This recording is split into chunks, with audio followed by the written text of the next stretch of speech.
person could wake up spiritually, but still be highly underdeveloped emotionally and psychologically. If we're just focused on spirituality as our path for development, then we're missing a huge part of who we are that must be developed. It's important for one to ask oneself, what's the purpose in my development? Do I want to heal? Do I want to grow? Do I want to evolve? Do I want to contribute? What are the reasons why one would commit to the development of their self? To be willing to go through the crucibles of burning away the falseness of who we're not to find who we are. This is not a painless process. In order for us to be truly integrated, to live an integral life, we have to be shattered, to be humble enough to even have a relationship with God. 99+% of humans will always choose the path of pain. I was a dead man. I had brain damage, kidney damage, liver damage. I was in really, really bad shape, and I just wanted to live, and I was desperate to live. And I didn't know that I was going to have a spiritual awakening as a result of taking a course of action to get free from the bondage of selfishness, the bondage of alcoholism, the bondage of addiction. My willingness to never go back to the way I lived was so resolute that God showed up, man. Life is the experience of remembering who we are. We get all gung-ho about development and try to work towards a thing, yet the thing that we're working towards is already ever present right now and always has been. That which we want to become is already who we are now.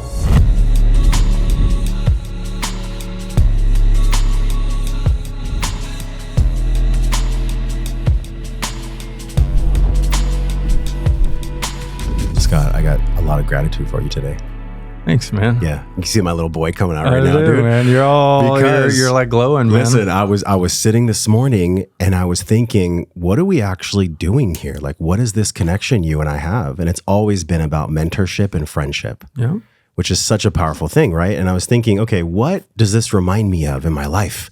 When I was like 10 years old, dude, being raised on welfare in La Mesa, California, I was listening to Adam Carolla and Dr. Drew on Loveline. Wow. And I was getting advice and learning about sexuality. My dad was out of the home, so they were kind of like my surrogate fathers. Wow.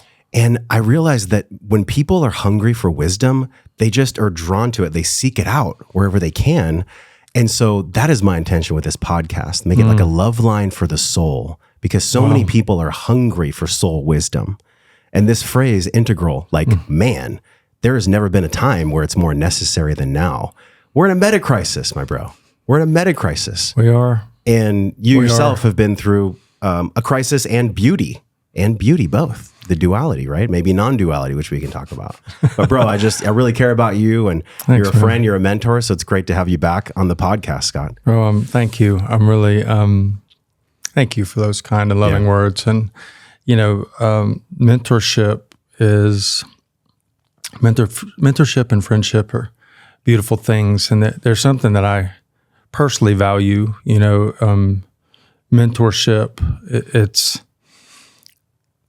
I'm really fortunate, in some ways, I think, because my spiritual path over the past, 20 plus years has been one that's had a traditional element to it, in the sense of I choose a teacher and I work with that teacher and I trust the process, and there's, all the ancient traditions and ancient ways and mystery traditions and wisdom traditions all have that kind of teacher-student, mentor-mentee relationship, right? There's like wisdom gets handed down, and I've been really, the addiction that I went through for all those years, and the absolute destruction that it had of me and my life and everything around me, but I needed that because it brought me to that place of surrender and humility that was required for a knucklehead like me to ask for help. And I was a knucklehead, like I was just a stubborn bastard, right? And I was gonna pretty much die. And for whatever reason, when I was surrendered, man, and I asked for help, and so ushered in the opportunity to work with people and the humility necessary for the ego to be out of the way, to ask for help. So mentorship is that word, just my internal kind of world around it is a beautiful thing to me. I don't know. I feel like we're losing it more now. Sure. You know what I mean? I kind of... Well, there's almost like a pseudo form of mentorship because people are subscribed to like IG channels, but actual human connection where we breathe together in the same room. Yeah. That is actually an art form that only the really select few can practice. Yeah. And that's, so it's like, is that the... Well, you know, it's like the impact of the technical age and the digital age of information, right? Like it's everything's got a shadow and the light side, right? And so while we've got so much information available to us, could be wisdom, right? There's also sometimes there's so much that I think people's focus is scattered and pinging all over the place and missing possibly the opportunity to work with someone and focused in a way on a path over time, right? Yeah. There's so many shiny things now. And there's literally an entire economy built on monetizing our distraction. Yeah. Which is why what you do is so incredibly important right now. So, you know, like a year and a half since you've been on the pod. Yeah. People know 555, which is actually a really cool number. Mike Dillard, our friend. Yeah. And then our episode number we'll link down here below too. And I think about like numerology and numbers and timing and timelines, which I learned from you and the neuro-linguistic programming training. Yeah. Dude, we are on such a crazy timeline. It's almost as if like when you came into the studio today, time doesn't exist right now. What do you make of this? And also this question of how do we integrate ourselves in this spaciousness where time doesn't even seem real for me anymore? I'm like, I'm going to be 44 this year. I'm learning what integration is in a way that I never even thought was possible. So dude, 2 bomb drops to start our cliff dive right now. What do you make of time? And then what do people need to know about integral wisdom? Well, okay. So I find paradoxes in everything, right? Generally speaking, there's a lot of paradoxes on the path of, I think, waking up and spiritually and growing up emotionally and psychologically, right? So waking up and growing up. So we could say time is just all a construct. It's not real and there's only now. And that's true. And we could also say there is past, there is now, there is future. And that also can be true, right? So there's the paradox of that. For me, everything happens now. Everything happens in the now. Even, you know, if I'm having a memory is just a memory of a former now, you know, and if I'm imagining a future different than the one I have, I'm imagining that in the future, but I'm feeling and experiencing it in the now. So everything happens now, right? I think a lot of our suffering, though, is caused by fear-based relationship to time, right? Like, I'm not going to get what I want, or I'm going to lose something that I got, or I'm going to lose somebody that I love, or, you know what I mean? Like, think about it. How many times have you been scared of something in the future that didn't happen, but you still were totally run around by the fear of it, right? Intimate relationship. Oh, man. And that's kind of it's often that we used to call it sex and checks, right? Like, it's like relationships and money are the two things that could really have us caught up in the fear of that thing in time. No doubt. No doubt at all. Yeah. So it's, you know, there's that, and developing a real presence practice takes time. It takes intention and energy to bring our awareness back to the now, to keep bringing my attention to the now, my awareness, my presence to the now. Like right now, I'm here with you, 100% present with you in this space, and there's no other thing, right? But how many times have we been, you know, we're supposedly with somebody, but our mind's in our phone, our mind's in our calendar, our mind's in that thing next week, you know what I mean? So it takes conscious intention. Meditation's a really, really helpful tool for developing and cultivating presence in my experience. And this is important. Consistency in any kind of stillness, internal stillness practice, I think, whatever that may be, whatever faith or path it may come from, or developmental model, it all can be really valuable for someone being able to spend more time in the now. It's certainly, you know, I think it's a place many of us seldom visit, right? But it's nice the more we start visiting, being here in the now.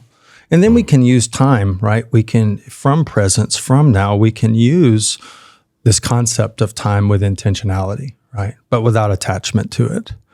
Like, hey, we're going to have a goal. We're going to have this thing we're going to manifest or create or whatever. And we put it out there. We set the intention. We do the day-to-day chopping of the wood and the carrying the water to have that thing. But the key is, to me, is no attachment, right? Like if you say, what is one of the things I think that's a great gift or benefit of an intentional spiritual practice and path, developmental path over time, is the dissolution of attachment and emotional attachment, right? Attachment to money, to things, to outcomes, to relationships, to people, to living and dying. I was thinking about it when I was coming over here to meet you. I don't know why, it was just popped in my head. I was thinking about suffering and human suffering, and while we suffer, and I'm like, we can say multiple things, but I can't find, if I really think about it hard, back to all my suffering throughout all the choices I've made to suffer throughout this life, and the people I've worked with and observed in them, like it's generally always around something we're attached to, something we're afraid of losing or not getting or being unable to control, and that kind of, and then that can show us to the work, right? That's one of the things that can point us to the work, because moving from this idea of a conversation around time into what is integral wisdom, I mean, there's lots of ways to answer it, but I want to answer it this way, because it's like the things point me back to the truth, relative subjective truth in the now within myself. So meaning, for me, 20 plus years ago when I got sober, I didn't know that I was committing to a path of personal development. I didn't know that I was committing to a spiritual path. I had no idea. I was desperate, man. I had brain damage, kidney damage, liver damage. I was in really, really bad shape, and I just wanted to live, and I was desperate to live. And that desperation to live, connected with the humility that came from that desperation, which I mentioned to you earlier, enabled me to ask for help, and it made me teachable. And what began to happen was somebody would say, okay, get on your knees and pray, or read this book, or take this action, or do this meditation. And you know what I said every time? Yes, sir. Yes, sir. Yes, sir. It's all that I didn't fight. I just said, okay, I'll do it. And I started seeking, right? And I didn't know that I was going to have a spiritual awakening as a result of taking a course of action to get free from the bondage of selfishness, the bondage of alcoholism, the bondage of addiction. I didn't know that's what was going to happen, but my surrender was so complete, and my pursuit, my willingness to never go back to the way I lived was so resolute that God showed up, man. And then I'm going to use the word God, but you call it what you want. For anyone listening, I like the word God and as one word. And but one of the blessings I had was I wasn't conditioned with a lot religiously. Like I was atheist till I was 25, and your parents weren't religious either? No, they weren't. They were, my parents, it's a whole different thing, man. It was all about success in business. So, like our church, and for my dad, it was a church of success. Like he had to be successful in business because he came from such poverty, and he was never going to let us live through that. So he made sure, he worked really hard for us to be successful, but he was unable to deal with all the damage he would cause emotionally and physically and psychologically in me over the years. But that's a whole nother story, which we may get to. Even though I was raised in the South, right? And like generally it's like, okay, Southern is like Bible Belt, like Southern Baptist or Fried Baptist. chicken and Bibles. Yeah, man. So it's kind of, but it just wasn't, I just never got down with any of it. I wasn't really made to go to church. I went sometimes with my grandmother or something, but I just kind of was like, I don't really buy any of this. And that was kind of it for me. So the great benefit for me in that was that after I went through with addiction, and when I finally got ready to get sober, when I came to the place of seeking God, I was a blank slate, man. I was a canvas that was ready to be painted on. And so they'd say, go to this church, and I'd go. They'd say, go to the synagogue. I'd go. Go to the mosque. I'd go. I don't give a damn. If anybody said, go there, God was there, I'd go. And that's the way I started. Get this book, read it, do the thing. Okay. And that was just my start, man. I was that willing, and so I'm so grateful for that. I'm really grateful for that. That's my experience in this life, that I didn't have a lot of limitation around pursuing God. And the truth was, my truth in this experience was that I began to have little spiritual experiences. I called them God shots back in the day. I would experience the presence of something that was unknown to me. And I began to recognize those as connection, like conscious contact with my Creator, right? And so it was like, 2 + 2 = 4. If I get up in the morning and I do the prayers and I read the books and I do the disciplines, then that's going to produce these results. And then dude, it was so simple for me, because they were like, you just got to stay sober one day at a time. And if you do these simple things, you'll be kept sober. You can't keep yourself sober, but God will keep you sober and you'll be all right. And I trusted him. I said, okay. I said, I got to trust him because nothing else had ever worked for me, right? I had to trust him, because if I couldn't trust them, I was fucking doomed, man. And that's the truth of it. I was a dead man. And so, but that was the humility, right? The surrender of it all. And I just threw myself into that process with complete abandon. Dude, what's crazy is that sometimes, seems like definitely for you, in order for us to be truly integrated, to live an integral life, we have to be shattered. We have to be shattered to seek God, to be humble enough to even have a relationship with God, maybe on a clean slate, maybe not. Yeah. But it seems like, man, I wonder how you feel about this. To live integrated, you have to forget what made you disintegrated in the first place. Well, I would agree with that. And integral development, man, like to be, because I really haven't talked about what it is, but to be integrated. I mean, we hear this word a lot now, right? And because the medicine space has become very popular as a healing modality, right? And I'm generally speaking around plant medicines, right? But there's so much blossoming right now for healing, right? And we do hear the word a lot: post-ceremony, post-retreat, post-experience integration. So what does that tell us? There's an awareness of the value of integration, right? Yeah. That's kind of permeating and growing in consciousness right now, which I think is really fantastic. It took me a while. I think sometimes I'm slow. I was so committed to the spiritual path, and this is through Eastern traditions, Western anything, man. I just, like through discipline and consistency and personal experience of expansion and relationship to my Creator. And for years, but I didn't really start doing psychological. So if we think about, let's look at it like this. We got waking up, I said it earlier, waking up and growing up. So you can imagine that a person could wake up spiritually, but still be highly underdeveloped emotionally and psychologically. Does that make sense? I mean, if someone spent all their time in an ashram and in a spiritual community, could be highly spiritually developed and awake, yet could have the emotional intelligence of, let's say, this table. You know what I'm saying? Like there is what we know now. Thank God we know this now, because prior to 100 years ago, we didn't. What's happened in the past 100 years from an understanding of the human psyche, the subconscious mind, different therapeutic models for healing, for growth, for emotional development, psychological development. The unfolding of what's happened psychologically, globally, over the past 100 years is absolutely profound. Because prior to it, we didn't have any of it, right? We didn't have any of it. So we didn't have an awareness, or we didn't have an awareness of the need for psychological development and for emotional development and maturity and evolution.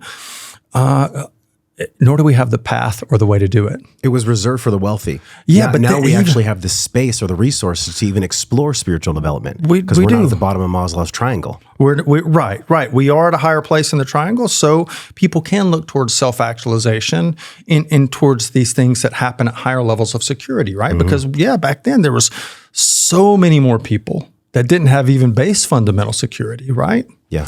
But if we think about, you were trained, because you went through a training where we taught, values levels, which are really, really, from Claire Graves' work from the 60s and 70s, but really, really, really important information and massively influential information in informing psychological development through stages of development that exist globally based on the values of a particular area, the environment of a particular area, right? And the humans that exist within that area. So these three things make up these kind of stages or levels of development, which now we know through tons of data and research are real. They do exist globally. The whole field of Clear Graves' values work evolved into spiral dynamics with Don Beck and Chris Cowan. And, these are the guys who directly had a massive impact on ending apartheid, right? As a result of spiral dynamics and the ability to create win-win relationships between massively, conflicted parties, right?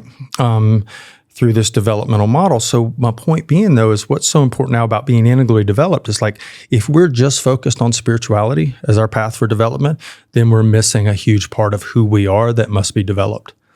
So but then I think one has to go, even at kind of the beginning of this conversation, it's important for one to ask oneself, what's the purpose in my development? What am I doing this for? Because there's different motivations for that, right? Like do I want to heal? Do I want to grow? Do I want to evolve? Do I want to contribute? Do I want to be a better son, a better husband, a better partner, a better father? You know what I mean? Like what are the reasons why one would commit to the development of their self? To be willing to go through the crucibles of burning away the falseness of who we're not to find who we are. This is not a painless process. Waking up is not always easy, right? Waking up can be painful, as you know, because you said a minute ago, do we just have to basically burn it all down? Do we have to tear it all down? And, sometimes we do, man. Sometimes we do. Actually, I have the calamity created out of my own self-centered bullshit through different phases of the developmental cycle, right? Have caused great motivation to change and grow.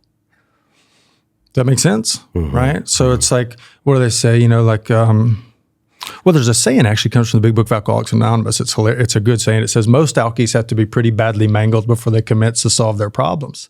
And I've seen that across, not just with addicts and alkies, because I've worked with a bunch, but also with people generally speaking, who really want change. There seems to, and are willing to do whatever they have to do to have it, to break through their own limitations or their pain or their trauma.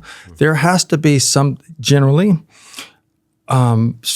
of, it just ain't working anymore the way life is. And that could be really dramatic or not as, but you know what it's like, right? The pain of staying still is actually so fundamentally worse than the pain of movement that the only choice is to move forward. There's no way you can stay still. Well, crazy thing is some people can, man, and thank God you're not one of them. Well, that's a mysterious dharmic question, isn't it? It is. It is. It's fascinating, and that is part of the thing right now that's so important for us is,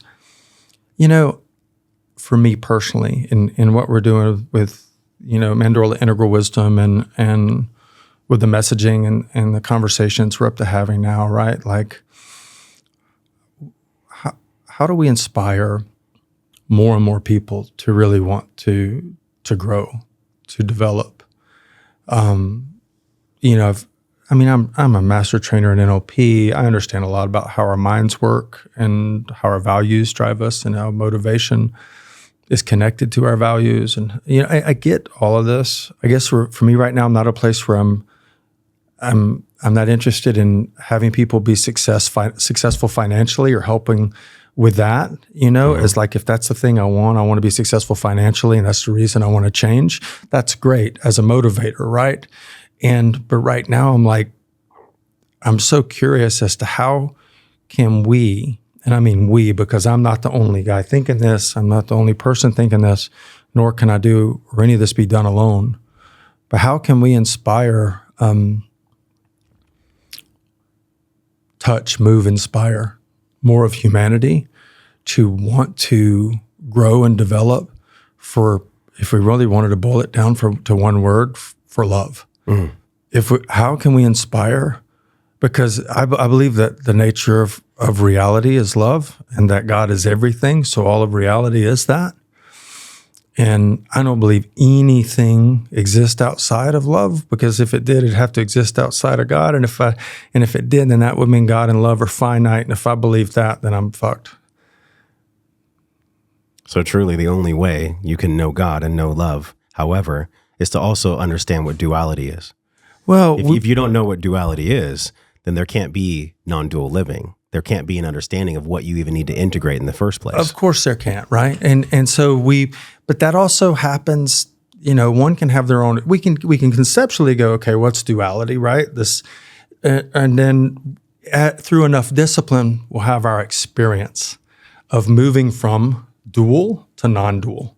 And now here's a cool thing about that is if you've ever had an altered state, maybe you were doing some kind of a healing ceremony, or maybe you're doing a breathwork session, man, where you went into an altered state. And I've talked to lots of people who do this, go into an altered state and experience non-dual reality, meaning they are one. They are like, true self, one with all that is, no separation of any form. And they know the bliss and the love of that moment, right? And then come back into the body, back into the conditioned self, conditioned egoic awareness. And we call that the separate self, right? So from a developmental perspective, we all start as separate self. You get it? Like we all start the same place. We all begin to know ourselves as separate. As soon as we start forming language and realizing that dada is dada, mama is mama, or whatever, we start creating separate self, right? So that's just a part of it. We are separate self, meaning, like I'm Scott and you're Josh and I'm separate than you. I'm a white man from this place and you're a white man from that place. And you know what I mean? Like we're different, right? But no, we're not. No, we're not. From a true self perspective, we're the one. How many true selves are there in the universe? One. How many true selves? So one. So we move from separate self to true self, but this happens, the altered states which occur, and they can occur many ways, through consistency and meditation, through plant medicines, through breath work, through whatever method, right? And then at some point, though, we can begin to, and this has been my experience personally, and plus that of many people I've talked to who are longtime meditators, right? We begin to spend more time in this place of true self, meaning more time not separate than anything, more time connected to all that is, one with all that is, therefore meaning not separate self. My experience is I've never abided there permanently, but I have spent some good bits of time in that place. But something pulls me back. And what is that something? I think it's the ego. So I don't think my personal experience at this point, and just, I know there's some other people who agree with this, what I'm going to say, and I'm not saying it's law or anything I'm saying is law, I'm just sharing my experience. I think that shadow will always exist within all of us. So that part of consciousness that we're unconscious of, and I fall asleep, meaning I forget that I am love. I forget that I am one. I forget that I am not separate. And that happens because things in my environment that are still unresolved in my shadow trigger me, or have me still be conditioned to old ways of being that may be mild and uneventful, that don't even give cause to really make me want to have to do change work on it. You know what I mean? Just kind of the regular disconnection that can occur being in my own world or what have you. Okay. So not a big deal. But the point is that I fall asleep to that, right? And now, why is that? I don't know. That's a great question, and I really wouldn't know. I'd say it's part of the cosmic comedy of it all. It's part of the design. It's part of the design, and may it be easier if I took the path, or any of us took the path of of renouncing the world, and maybe the path of the hermit, right? Do we still have to deal with our shit then? Of course. And I've spent some significant time in silence, and it's a lot easier for me personally to be in silence and in a little room by myself meditating for almost all day, every day, and not interacting with humans at all. as soon as I settle into that, I'm in heaven. Of course. And I'm in heaven, man. And there's no conflict. There's no drama. You know what I mean? This is the metaphor of the healer in the white robe floating on the mountain who never comes down and shares it with the people. Exactly. Right. The easiest place you could ever be is just in pursuit of meditation. There you go. And so but the thing is that life happens. I believe this with my whole heart, man, because I've strongly considered the path of the renunciant. I've literally considered it a few times where I really sat with this path as a possible path for me. And every time I've been brought back to this, that life happens in relationship. And if I, as a wisdom keeper, as a person who has a responsibility in this life to help, to contribute, to share, to love, if I'd go in the cave, metaphorically speaking, and choose that path, then I'm not doing my dharma. I'm not living my dharma. I'm living someone else's dharma. Dude, there's a cast of characters. These people that live in caves, they're playing a character in the movie, right? And so are you. And in your movie, you've chosen this path where you're actually in union. You have a mate. That way you can integrate all the lessons from your mate. Yeah. Otherwise, why the hell are we here? Now, if you wanted to go the monastic path and just sit in a cave, you could have done that. Yeah. But you chose to come here and be with the people so that many things could come up for you. And really what this is for all of us is like, if we want to live an integrated life, there is absolutely no way we can do it without some pain and suffering, maybe even a lot, right? But the culmination of that question comes from my own curiosity ever since I was listening to Loveline. It's like, well, what was I actually seeking? I was seeking peace. I was seeking relief. I was seeking less suffering and understanding how I can live my life in a more peaceful way, in a more powerful way. I think that's what we all want with this question of what even is integration? How do we integrate and suffer less? Or maybe that's even the wrong question. It's like in the pursuit of suffering less, could we suffer more? Well, temporarily. So to make it a quick answer, in the pursuit of suffering less, could we suffer more? Actually, temporarily, if the pursuit of suffering less, if that's truly our focus, right, then we could bring up something that makes it nastier that we have to deal with in the moment. So it increases suffering. But I think if we say, hey, I'm going to go forward, I know I'm going to suffer, then I'm probably definitely going to suffer, right? And that's fine. Suffering seems to be a real part of the human condition in my experience. So my first introduction to Marianne Williamson was like 20 years ago in a Unity church. And I just bought this little CD set out of the bookstore. It was called Conquering Fear. It was like 4 CDs. Wow, do y'all remember CD players? Yeah. Who knows what a CD player is? Remember they used to be in cars? Yeah, man, totally. And so I bought this little set of CDs, and I bet I still have them somewhere. But anyways, she said this one thing, man, and it hit me like there was a couple of things she said that thing, it just hit me like arrows in my heart. But this one did. And she said, humans, there's 2 paths to the path of joy. When she's talking about the path of love, the path of the one, there's 2 paths. She said it's the path of pain or the path of joy. She said there's 2 paths to know God, there's 2 paths to know love, the path of pain and the path of joy. She said 99+% of humans will always choose the path of pain. And I was like, damn. And so as I've looked over the past 20 years, that's pretty accurate. Pretty accurate, I would say, right? And so for yourself? Definitely for me. And I've worked with a lot of people, right? But then connect it back to, if we really understand, and this is where getting integrally informed and educated and understanding, integral development, integral psychology, integral theory is important. There are stages of our development that are, by the nature of the stage of development, we're going to suffer more. Meaning, we're going to have the ability to feel certain complex emotions come online that hadn't been available at earlier stages in our development. And the nature of those emotions is so painful that it creates so much suffering. You follow me? So it's like with shame and guilt, when we can actually feel those emotions and go through them, they hurt, man. When we stop avoiding and actually have to embrace those emotions for our own development, those are real and those are painful. And so could we say that equals suffering? Probably for most people. The ones that have been repressed the most, not suppressed, but repressed. Yeah. The things that are so deep buried that we don't even know we don't know, right?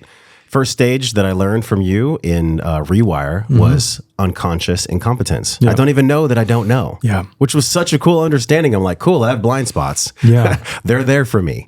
It gives you some reprieve, right? Where But one of the blind spots is if I don't know that I don't know, then what is inside of me that's hurting me so much that I don't even know that I don't know it's there? And how beautiful could my life be and how much less suffering if I chose the path of integrating that? Because really that chaos is seeking order inside of me. Sure. But I can't see it, and I don't even know that I can't see it.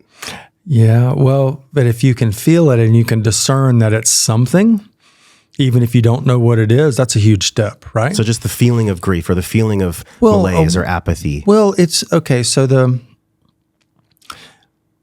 for example, like the ability to feel guilt and shame don't come online till a certain developmental level, right? It'll be completely rejected at earlier levels. But when that is to come online in someone, that's generally around the place where conventional religion sets in as a method for, authoritarian structure and structure becoming a big part of what creates safety for that person because the values change, right, to safety. So it's like now, but does a person know they're going through any of that when they're going through it from a developmental perspective? Not at all.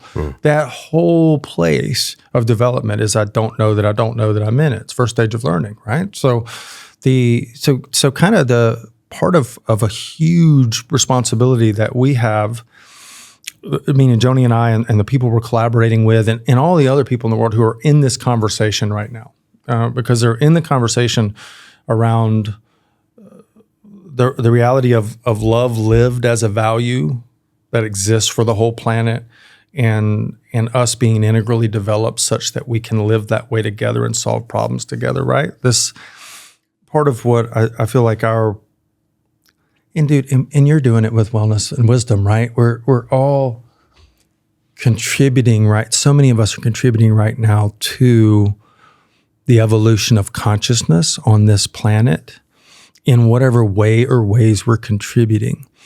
Part of my personal obligation right now and duty and joyful duty is to integrally inform and educate, right? So that means have the conversations that help people to know what they didn't know, to bring awareness to what was completely out of awareness. Because we have to, if we connect the value of that to how we can solve problems together as a species, rather than continuing to create more through separation, then it's very big deal, right? It's a very big deal. So it's really what's driving me and motivating me now is this need to we've got to inform people. We've got to create new conversations. We've got to inspire curiosity and thought and openness, willingness to look at our problems and our dysfunction in ourselves, interpersonally, interrelationally, nationally, racially, you know what I mean? Like sexually, it's like all this dysfunction and disconnection. If we got in the rest of this life, man, however much it's here, like that's the Dharma, right? That's the Dharma for me personally, is to contribute absolutely as much as I can to bringing humans into love and to bringing humanity into love. And I'm not talking about some like pie in the sky, like silly idea here. No. I'm talking about that all of reality is love, man. This is the idea. All of reality is love. The nature of that reality is desire.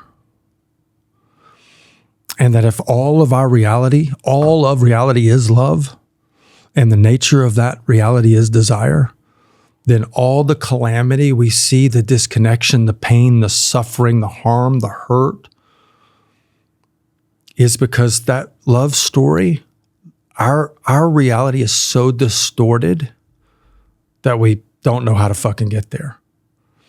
And so that's my passion right now. That's where as this past year changed so much for me, man, as so many things integrated within myself. The passing of my dad, the work that started happening in the feminine within myself, my own healing journey with cancer. I mean, all these things, man, like together have created this perfect storm of integration and ascension within me, and it's not, I haven't arrived anywhere. I'm just moving, right? I'm just moving and changing. And so it changed. It had me look within myself and see where I had fragmented things off, where I had spirituality as its own container, and then personal development as its own container, and psychological as its own thing. And I was like, that's not integrated. And I began to notice that, right? And I was like, oh, all of these things get to be integrated now. So I've been literally working on that. And somehow in the midst of it all, man, there's something has opened in me that has the compassion and the empathy that I feel, the capacity that's there is unlike anything I've ever known. Where is it in you? Like, what does it it's feel all like? it's in my heart, but it spreads to everything. I can't. It's indescribable. Like what I feel for people, what I feel people are going through on a collective level, right? And how much pain there is in the world, how much pain there is in humanity. And this isn't, like I said, it's not some airy-fairy kind of concept of love. It's like, no, man, what if we're living love, if we are love, if the nature of reality is love, then what does that look like? Who am I going to be as I stand for that in the world? And what's your role in the love story? And how much pain and suffering do you personally go through in order to play out your role? What's the dharmic connection to that? What's the way that we're actually living our life so we can be humble like you did when you were healing initially from drugs and alcohol? How can we be humble enough to even hear the wisdom in the first place, right? That's the first step. God. What's the humility where we can even drop to a knee and say, okay, God, I'm actually at a place now where I don't want to go the other way. I have to be with you. And then once I commit to being with you, how can I truly be humble enough to hear what you're telling me? That's the big step, right? Can I actually take it in? We've danced around it, Scott, but I'd love for you to just drop it on us here. If you had to define what wisdom really is, what integral wisdom really is, what do you believe that is? And why now have you morphed into this? Because I've seen you go through a fucking journey, brother. In the past 2 years, so actually, I think I've known you for 3 years. Or when did I first meet you?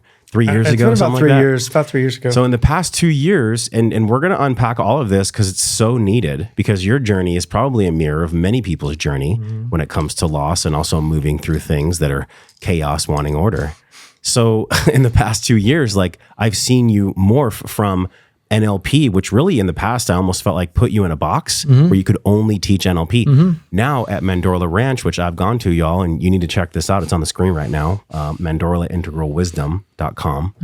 The beauty of this is that in order to integrate, we first have to be humble enough to admit where we are, what needs to be integrated. So what do you make of this? Like, what do you make of this cosmic fucking question of your own journey and how that relates to your definition now? What is your definition now of integral wisdom? And why should we even care, by the way? Why should we even care what integration actually is? I actually experienced integral wisdom almost occur in me in a way back when, right after my father transitioned back in March of 23, which that whole time was quite profound. I'll probably write a book on it. There's a good chance I will, just because it was such a phenomenal time and experience. But what happened in March and into April, part of what occurred was, and other people around me who were really close to me could see it, but I couldn't see what I couldn't see yet. And Joni was often like, Scott, you need to share the teachings that you have more widely. You need to share with people. And I was like, nope. I'm not putting that on the interwebs, and like I'm not playing that game. And because here's why. And I had to really, this is what got dismantled in this time. I asked for initiation in traditional spiritual path, right, with an Eastern teacher, and I followed the old ways. And so I had a great honor and respect for tradition and the old ways. And for me to go out and start sharing teachings like on Instagram or Facebook or whatever, just far and wide, when people hadn't asked for them, was just a violation of tradition. Because that was the only way you would get the wisdom, is by actually asking for it. That formal teacher-student relation. That's right. In the old ways, it's handed down from mouth to ear, from teacher to student. Many traditions are this way, especially mystery and wisdom traditions, right? So the wisdom gets passed that way. So I had a conflict with this, and honestly, I didn't dismantle it with my conscious mind or my own cognition. It kind of was dismantled within me as I was going through this spiritual awakening of my father transitioning, and like him and I completing our healing in this life and our whole timeline in the past and forward. Crazy. I mean, I've talked to you a little bit about it, right? But I had this incredible healing. I mean, I held my father as he left his body, and it was one of the most beautiful things I've ever experienced in my life. Well, I held my mother and sister, and they held them on one side. I got to be in this precious, precious experience of my dad, who, for all his shadow and light, had been my hero in a lot of ways, especially as a boy and a young man, right? And I had such healing and completion with him that over the subsequent weeks, a lot of stuff started moving within me. And part of that was this conversation around how I had somehow decided to keep my spiritual path separate from the psychological path and the emotional developmental path, right? Which I'd been on for quite a while. And all of that just integrated within, it just happened. It's not like I can go, hey, you got to do this to have this happen, because it literally just happened. It's like it was getting ready for a long time. And then there was a catalyst experience, right, with my dad passing and just the unfolding of that time, because I literally was in this profound experience of bliss and oneness with God for almost 12 weeks. I remember you were talking to me and you said you were standing on the back deck at your house. Yeah. Was it your childhood house? My parents' house on the lake in Georgia. Yeah. Yes. And you said to me, I feel like I'm actually touching what it is to be a king. Yep. I'm actually touching the kingship of life. The real conscious kingship. You have like that archetype. I experienced the ascension into a complete conscious expression of the king, complete and whole, benevolent, loving, and with the warrior and the lover and the magician all integrated. And I experienced that. And that was prior to, my dad was still in his body when that happened. He left a couple weeks later. And then this next unfolding occurred. Trust me, it's been unfolding still. And it's got, it went from really light and bright to really dark, which was necessary for me. It's almost like healing is a spiral.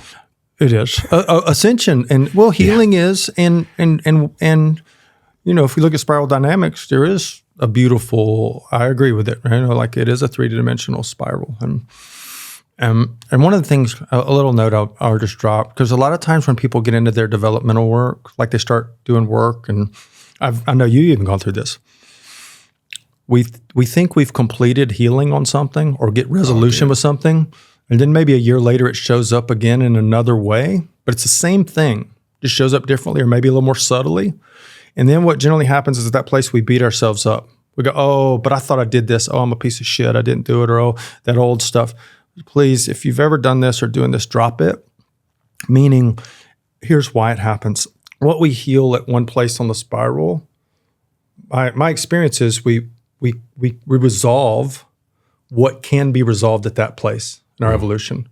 And then as we're prepared for more to come up, if there is more to come up, it comes up again. But it's different. Right? So if we can give ourselves that grace, one of the things that's really hard when we get into our own healing work and our developmental work in the beginning is we still can beat ourselves up and shame ourselves a lot, man. And like, we're like the worst agents of shaming ourselves, right? I almost feel like the more work you do, the more challenging it might be to not shame yourself because the dragon comes up and says, you already healed this, bro.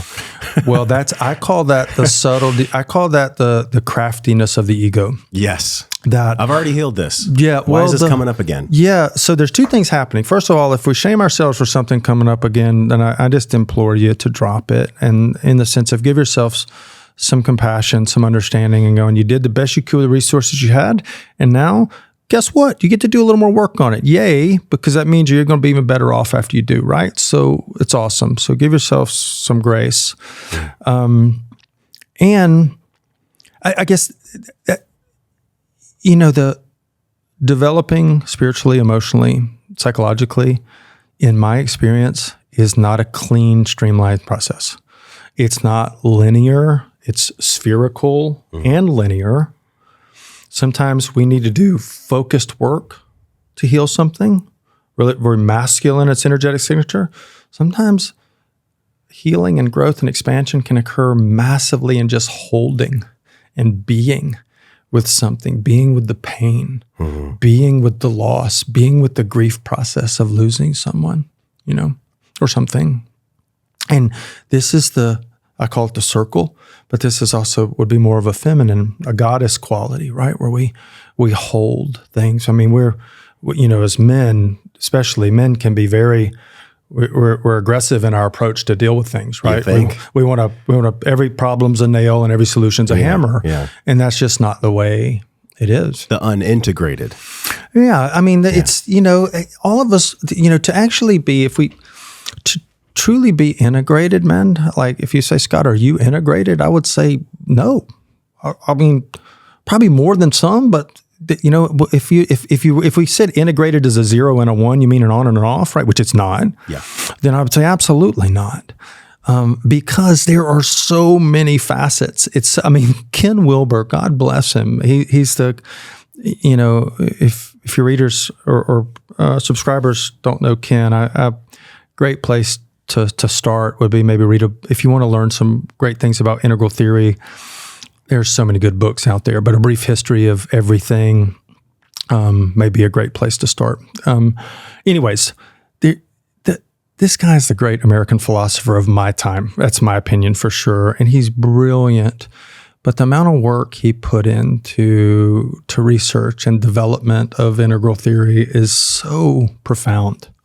It's just absolutely astonishing. So I have a profound respect for him, right? And the contribution he's done, but it's a complex field and a complex conversation. So I like to start it off simply by just saying, hey, we are more than just, we've got a physical body, we've got an emotional body, we've got a mental, psychological body, and we certainly have a spiritual body, right? And guess what? We actually can develop all of those things.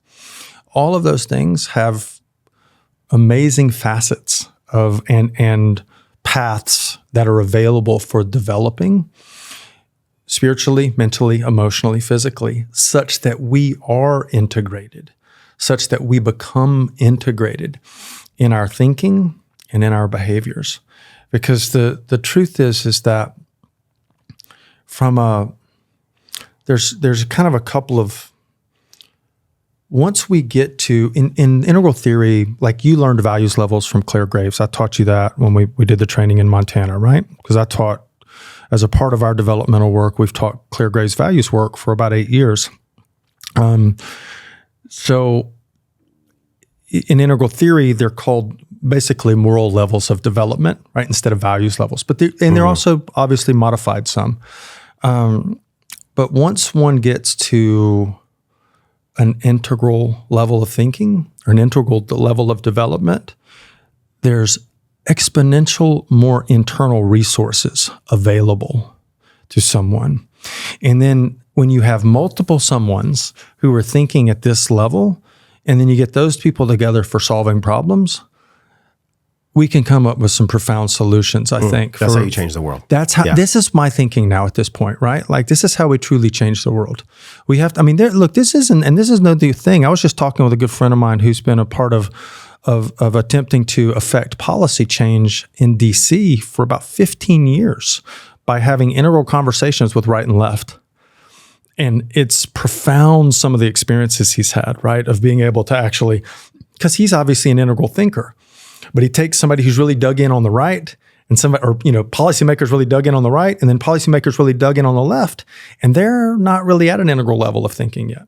They're still more in a pluralistic, relative level of thinking, or more of a conservative, authoritarian level of thinking, right? So this could potentially be the war between conservatives and liberals. Yeah. The labeling of two parties. Sure, and I described it loosely just then from more of an integral perspective. But here's the thing: if one knows how to understand the thinking and the problems and the values and the needs of each of those groups of people, and both people are willing to come to the table to talk, then that person can help facilitate a conversation where needs are met, where both sides are respected. This is crucial to our development, right? That we actually can develop this way, because we're in such division right now as a people, man. So if we need integral thinkers in the world now more than ever, it's 2024, y'all, whenever you listen to this, but I'm sure in 25, 26 is going to be the same. Maybe the intensity is more. Yeah. If we need integral thinkers, then what exactly is that? What is someone? What are the characteristics and qualities? What's the way of being for somebody who's an integral thinker? There's no way for me. I don't think there's a way for me really to answer that. It's like because I don't want to box anyone in, but it's more of in a sense of, let me kind of generalize it like this. At an integral level of development, one is able to see, empathize with, and clearly understand all the perspectives that are going on in the conversation. Do you understand? So this is a real important element to be able to. There's a basic assumption that when Ken was starting to work with this, was that in integral theory, basically everybody has got it partially right. So we bring everybody to the conversation. Everybody, no matter what your perspective is or what your beliefs are, but that you've got it partially right. And so we start from that place, right? That everyone's got it partially right. And so an integrally developed thinker at some level is going to be thinking like that, right? Like, my way is not the only way. You get it? Like, this is a problem. Like, that creates repulsion, right? That creates this when we think like this. But to literally, if we had, 10 people sitting around this table and all of us had a different level of thinking and different values and different things, but we wanted to come to solution. We wanted to come to an actionable solution together for a purpose, right? An integral thinker or integral thinkers would be able to see and understand the perspectives of everyone in the group and be able to communicate and connect in such a way that we can create connection and workability in those relationships rather than separation, conflict, and division. What's so powerful about that is that, and this is one of the core tenets of NLP, to respect someone else's model of the world. 100%. So if I can respect your model of the world without necessarily agreeing with it, then there's a peaceful starting place. Yeah. And look at our world right now. Incredible. Dude, I can't tell you how many messages I get on social media where people actually say, fuck you, you're stupid, I hate this. People commenting, you look fat. People actually say this. The people just out of the blue say fuck you to you. Well, not out of the blue. I mean, we're putting out some content like this that makes people a little uncomfortable. Yeah, but they literally say things like that too. Absolutely. Wow. Absolutely. And it used to bother me when I first started, but now I actually say good, which is something I heard Jocko Willink say, right? Good. You're stirring stuff up. Because you're moving stuff. The worst thing in podcasting and media is crickets. That's when you know that no change is being affected. Wow. It's not like I enjoy it, dude. I'm not a glutton for pain or anything. No. I mean, we can go on a long hike together and shoot guns in the cold. That's cool. I like that. But I don't want to receive judgment from other people. But when I do, I just know, okay, and this is through some of the training we've done together, I can just respect their model of the world. So I've trained my staff to either delete it if it's real nasty, or just respond by saying, hey, I'm sorry that you might feel that way, and, it's okay that we disagree, or something like that, some kind of diffusion language. And I think this is really big, man, because if we just grind against each other, all we're going to get is more grinding. all we're going to get is more dis-ease. More friction. Yeah. And so the war in you, which I want to unpack, and the war in me, I think the war in all of us, this is actually what Gaffney is calling the peace that's needed in the world. This is on your website. It's on the screen right now, you guys. And this is really, really important. So if the world is full of outrageous pain, the only response is outrageous love. Yeah. Yeah. Now that might be a platitude that people feel or hear, but it's not a platitude. Like I can tell that it affects you just me saying it. Man, it does deeply. The website is brand new. The teachings from Gaffney is part of your own spiritual integration and just where we are in life with your own journey. Like it's big because if we're experiencing so much devastation on a personal and a collective level, dude, how do we develop the courage and the strength to respect others' model of the world, to actually give outrageous amounts of love back to them? That's the core question. That's the juice. Actually, here's the thing, and I'm going to, thank you for everything you said, man. And here's the really cool thing is that we can choose to outrageously love at any moment. This is the beauty of the teaching. Let me give you, like, you got to make it personal in a sense like this. Like one of the things I'll do is like, if sometimes I come across to Joni in a way that has her shut down, like I'll communicate like my dad communicated with me. I'll have the exact same auditory signature, tonality, just asshole way of communicating, man. Yeah. You know? Yeah. I'm asleep, I'm unconscious. And she's like, nope, shut down. Not going to deal with that. Yeah. And then I catch it sometimes and I go, oh, wow. And an act of outrageous love in that moment could be, instead of me just staying in the contraction, is me opening to the feeling of what I just contributed that had her feel that way. And then going, I apologize. I love you. Please forgive me. Thank you. And opening to her and saying, can I hug you or hold you? And no matter what she says, yes or no, it's irrelevant because the act in of itself was an act of outrageous love. You follow me? Yeah. The Hawaiian prayer. Yeah. So that was a part of it, right? That was Ho'oponopono. But the thing is, it's subjective, right? It's like outrageous love could be you do the opposite of the thing you always do. When every single catecholamine in your body is screaming at you to stay do the same thing you've always done. To just stay stuck. Yep. And then you step out of it and you take one step into love.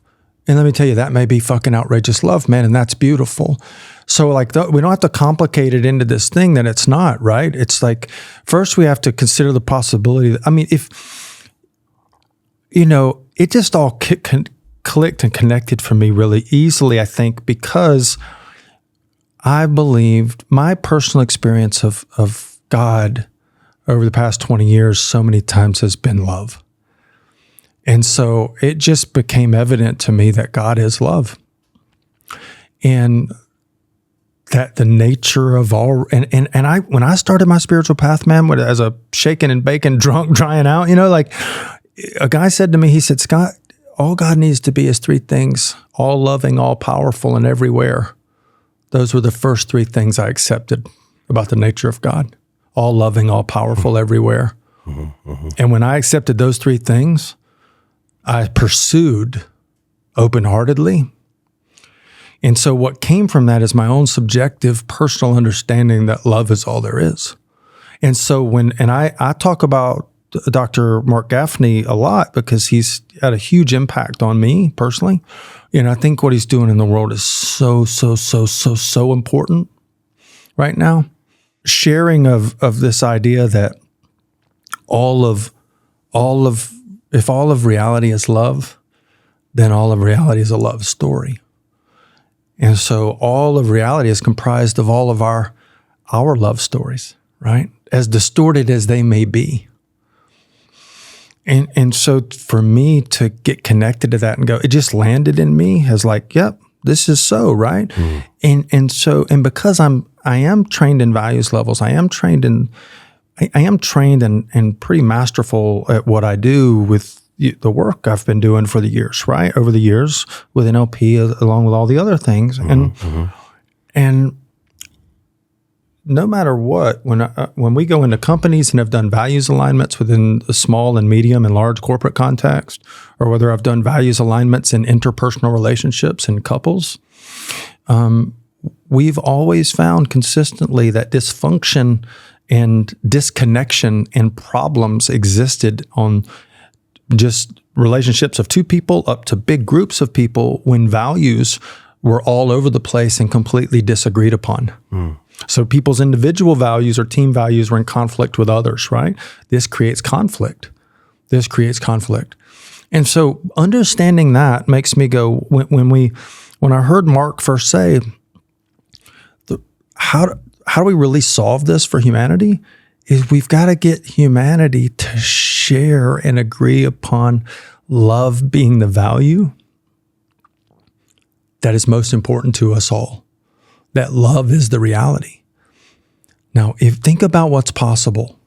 If we could all agree to that, think about what's possible, because it's the thing that could bring us all to, no matter what level of development we're at, whether we have, so if we think of kind of egocentric, all out self, ethnocentric, which is group focused, world-centric, which is caring about the world, or cosmocentric, which is care and love for the whole cosmos, all sentient beings, all creatures great and small, everything, right? If we look at it on that kind of developmental slider, the cool thing is, man, if we could all agree that love is the thing that matters the most, that can be expressed uniquely, outrageously, through each unique individual in their own way at every level of development, all the way up and all the way down. That's my belief. So we don't have to arrive somewhere to start solving the problem. You follow me? Yeah, we need enough people who are able to bring the conversation together and kind of facilitate this thing. But also, this was something that dismantled for me in the past year, which was really important, was that I have to arrive somewhere to be able to do a thing. You follow me? Like I need so much development or so much integration or so much awakening to actually be there. And it's like, okay, sure, and not really, because truth is love can be expressed at any level. Our unique self can express at any level of our development. And having this understanding has changed so much for me, because now it's no longer that I have to take the path of the masters for 20 years to reach this place of transcendental love, of transpersonal, non-dual awareness, which, yeah, maybe it takes that much time, but also I can uniquely, if we could all agree right now that love is the most important thing and that love is a shared value, that once we agree on that, it will bring us to the table to solve the real problems of humanity, then we can all work together and we can develop at the rates we develop at. So this is my thinking now.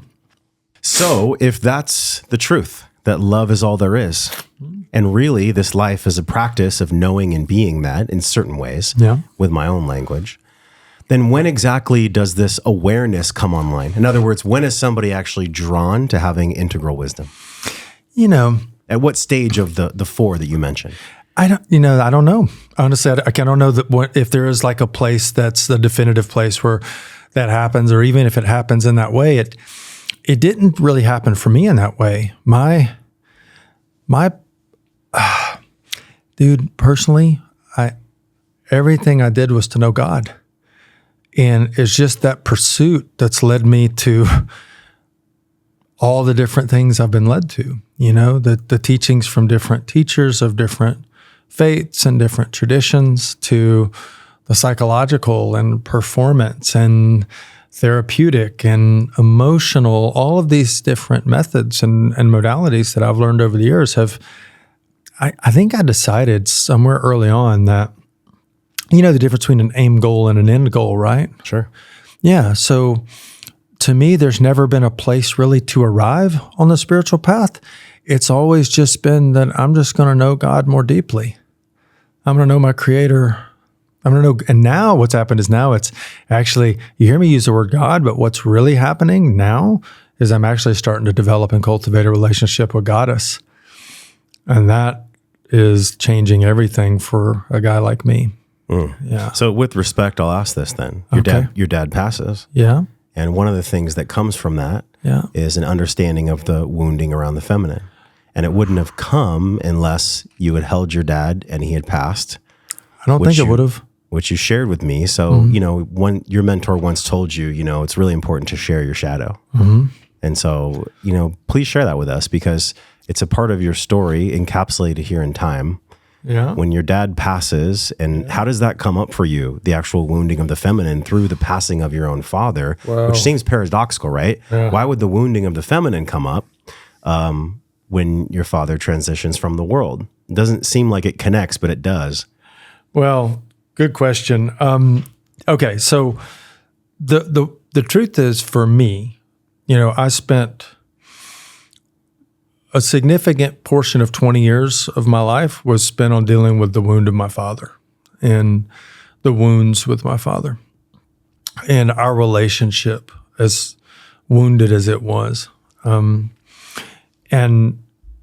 so my dad had this kind of big energy about him, and it was almost like he kind of took up all the space in the sense of my mother was always focused on worrying about him. It was kind of her thing, right? Was to like constantly take care of my dad or make sure. I mean, they were partners in life and created a lot of success together and hit their goals, in a lot of ways. But the one thing that was really, I put it this way, he just kind of took up all the space in the family. And so I never realized that because the wound with my dad was so evident because there was so much violence in the way my dad raised me. He raised me violently. He was violent emotionally, mentally, physically. He hurt me. He in a lot of ways, and not because he was a bad man. He was a deeply wounded man. That was his level of consciousness. And that was all he could do. Yeah. And my addiction, my behavior scared him so badly, and he had no way to control his fear. So he tried to control me with violence because he was so terrified of losing me. And yeah, so it's just I'm still, after all these years, I'm still dismantling things in my psyche that are ways of thinking that I learned from him, ways of speaking, ways of communicating. And I've been dealing with it in layers and layers and layers up the spiral. So to answer your question, because it's a really good question, I thought, because I'd done a significant amount of work around, I'd made amends to my mother through the step process, like her and I had what I thought was a good relationship, was a close relationship. I mean, she was able to talk to me about a lot of things privately that she didn't really talk to other people about. So we had a closeness to our relationship. So I didn't see the wound that was there or feel the wound that was there. And I told you earlier, sometimes I'm slow, man, slow AF, right? And so the wound is evident for me in the feminine now, looking back, but it wasn't then. It was more masked by my own arrogance and egoic stuff. Back then, did you say, I'm healed of the feminine, I don't have any feminine No, I just didn't even think about it. I was like, I was still carrying, it just was out of awareness for me, man. Honestly, it was just out of awareness. And I didn't think about it. There was so much energy put towards the healing of my dad, right? And our relationship and that wound. And so when he died, when he transitioned, I was complete almost immediately. I mean, the whole thing was profoundly beautiful for me personally. The spiritual experience of it, what I got to do, and actually helping him leave his body. Like it was really, those were some wisdom teachings that have been handed down to me years earlier that I got to actually do for the first time with my dad as I helped him leave his body. And I mean, what a gift, man. What a beautiful, beautiful thing. And it truly was. But man, that was in March. And in mid-April, I came back to visit my mom because I was coming back as much as I could to see her from Montana to Georgia. And I walked into the house, man, and it was like this dark cloud had descended in the home. Like the energy was dark and painful and thick and palpable. And my poor mom had just been they were together 54 years, married 53. They were each other's whole lives, And she was grieving in the way she was grieving. And there was a lot of pain still left in the house from him, from her, But man, ended up, I was spent a week with my mom that week, and we ended up having this, what seemed like this conversation that turned into an explosion. Like my mom got triggered by something I said. And she said back to me, she said, I've been being told what to do for 53 fucking years and nobody's going to tell me what to do again. And I was like, and somehow she heard my dad through me. And it was like, her reaction hit me like a wrecking ball, man, right in my chest. And we had this like flare up where we were back and forth for like a minute. And then we just separated. And I like went outside, and dude, I didn't even know what happened. Like I went outside and just started weeping. Like I couldn't even process like the amount of emotion that came up in that moment. Like I didn't know where it came from. My guy's done a lot of work, right? Like I didn't even get where all this emotion was coming from. I'm like weeping, man. I go back in a little while later. My mom's already in bed. She's in bed, like, and she's in bed with the lights out, like weeping, body crying, weeping, right? And I just went and got in bed and sat down beside her, and she sat up beside me, and we just held each other and just wept in the dark, man, and just wept. And that was, and I'm sitting there like just pouring emotion out. She's pouring emotion out. And at the same time, there's an awareness in me going, what just happened? What is happening right now? And that happening, I even said to Mom, I had the awareness in the moment to go, Mom, I don't know what's just happened, but it's big, and I'm going to need some time to unpack it and figure it out and process it, because there's something valuable here, and I knew it right away, but I didn't know what it was. And so a few days later, I got back to Montana, and man, I descended into what is one of the darkest and most painful places that I can recall, especially in the past, I'd say 18 years of my life. And I spent about 48 hours in that place. And this, I'm going to get really real here.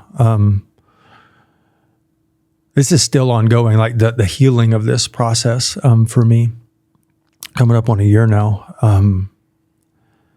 But somehow in there, man, I found myself connected to all female pain. And that's the only way I can relate, can articulate it, is like I felt the pain of the oppression and the abuse and the harm of women for all of time. And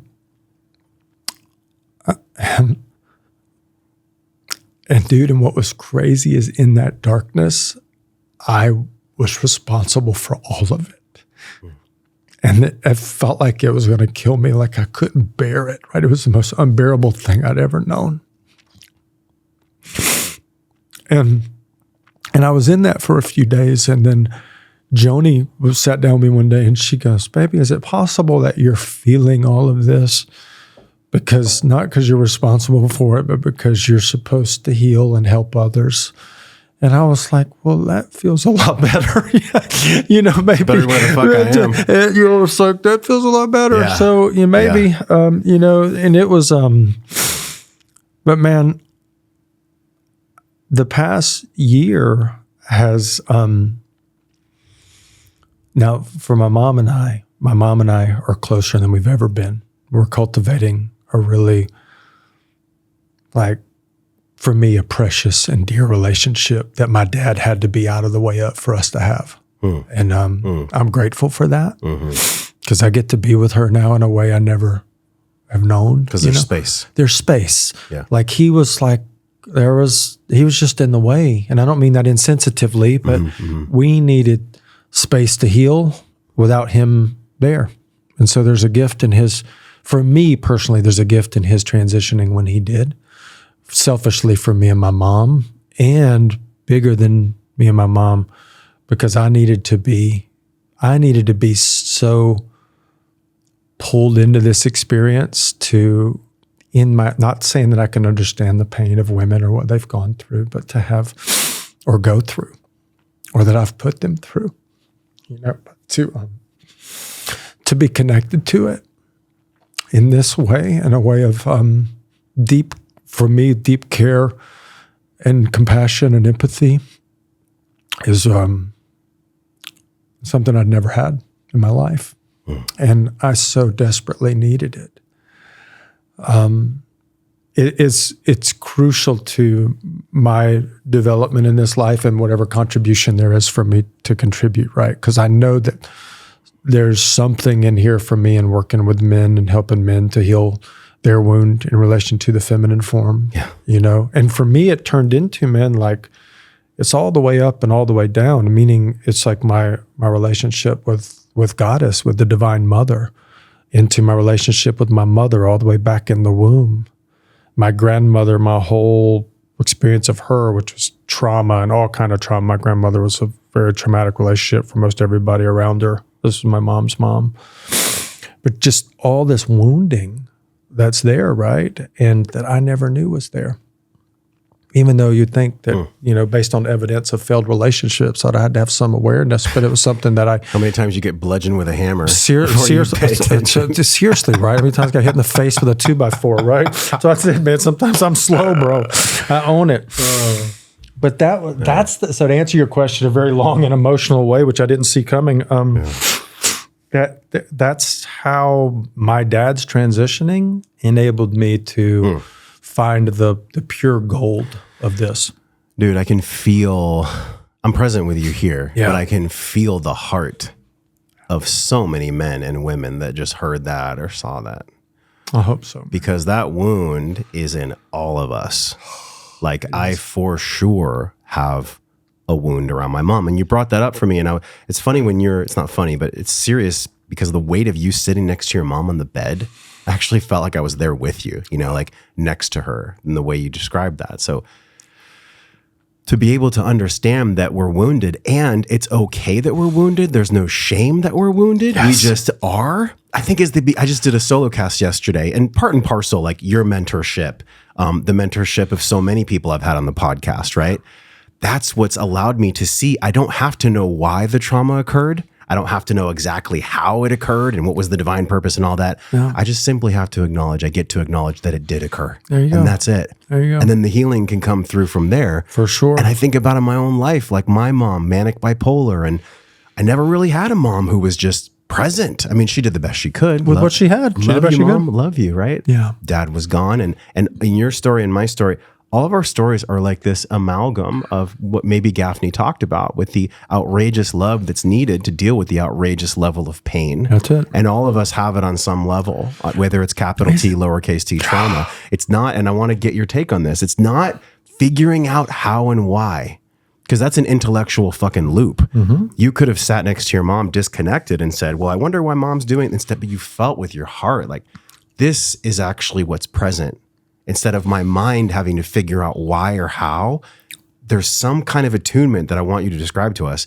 What is that process of attunement where you can just use your heart to feel what's actually going on instead of using your logical faculty to figure out why? Well, this is a really good question. So I'll kind of go big picture to more specific in my response. So, somatic awareness, meaning awareness of somatic sensation, physiological sensation in the body is actually a developmental line, meaning it's not a given that we have awareness somatically. So, like if you feel scared, like if I say, okay, I feel the emotion of fear is actually a label of a kinesthetic subjective experience. You understand what I mean by that? So when you feel fear, you feel it in your body, right? If you're present, if you're somatically aware, you'll notice like maybe the throat closes. Or for me, oftentimes when I'm fearful, there'll be a constriction on my heart. And right here, like the third chakra, right? Like this, there's just kind of this tightening that happens here. And like I can go, and I can go right into that and just open to it, right? That's one of the things I'll do with that. Yet many people are, and I'm just making a generalization. We've trained thousands of people over the past 8 years, and I would say more than 50% of people generally we've seen in this developmental context, and that we take people through or have taken people through are really identified with their thinking mind, but really disconnected from what's going on in their body. Of course. Do you follow me? I mean, this is Hawkings' work. The greatest distance is the head from the heart. There you go. That's his whole ethos. There you go. It is. So there's not just a direct line answer for this for people, because if someone is got a really incredible intellectual or cognitive developed line or lines, right? But they have an underdeveloped emotional development and somatic developmental line, then two things are going on there. First of all, they're having a hard time feeling what's happening in their body, and then they don't have a way to articulate what's happening in their body, right?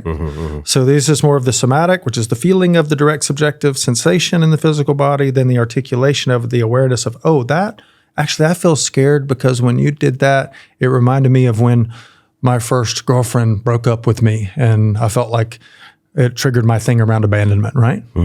See, that takes an awareness, right? So it's like to be able to know that. So that's first. So I told you we kind of go big picture to specific. Now, me, for whatever reason, I'm highly kinesthetic, meaning I feel.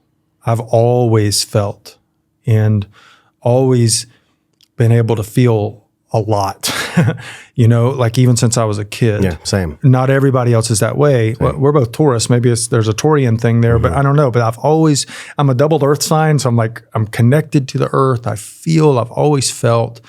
So for me, there's profound wisdom in my body. And so my body will tell me what's going on. Like if something scares me and I contract, or something opens and I feel open and loving and like I can hold everything, right? Like all of those sensations and everything in between, I'm pretty aware of. So when I tend to think that I'm almost always better if I connect from the heart with people. So I'm quite intentional about that. I even sit down, like I've been connected with my heart to you since we sat down together, but it's an intentional practice I do when I sit down across people, where I literally send out energy and I connect my heart into your heart, right? So I'm here with you and I feel you and you feel me, and we can be in our hearts and not up here so much. Not that up here is bad. I just want to be here in my embodied. You know what that word embodied, right? Embodied means I'm in my body. I'm feeling life and I'm experiencing life in my body, present in the now.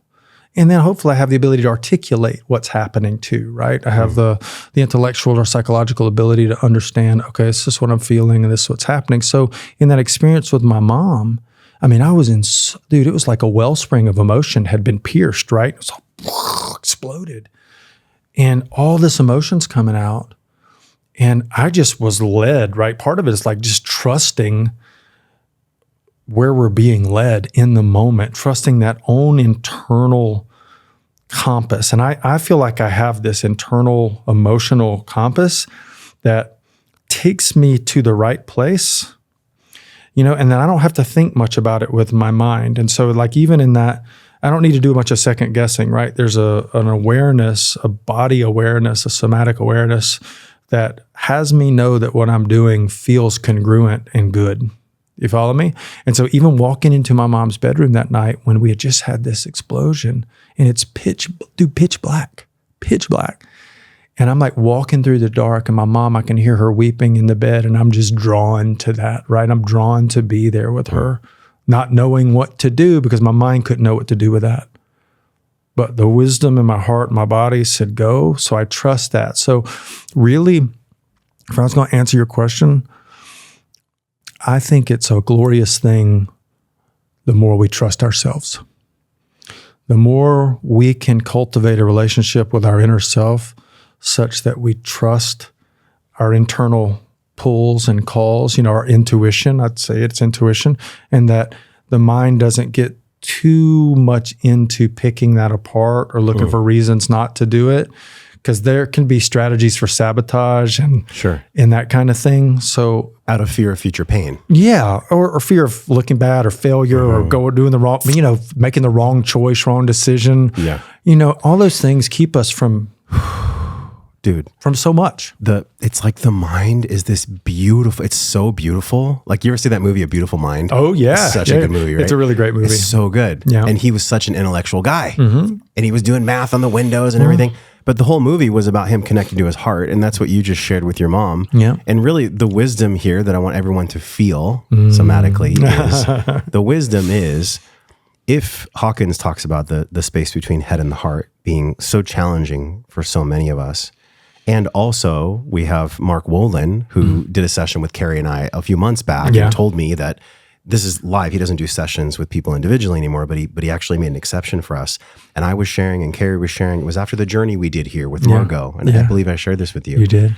And the same wisdom then is the same wisdom now when you shared about your mom.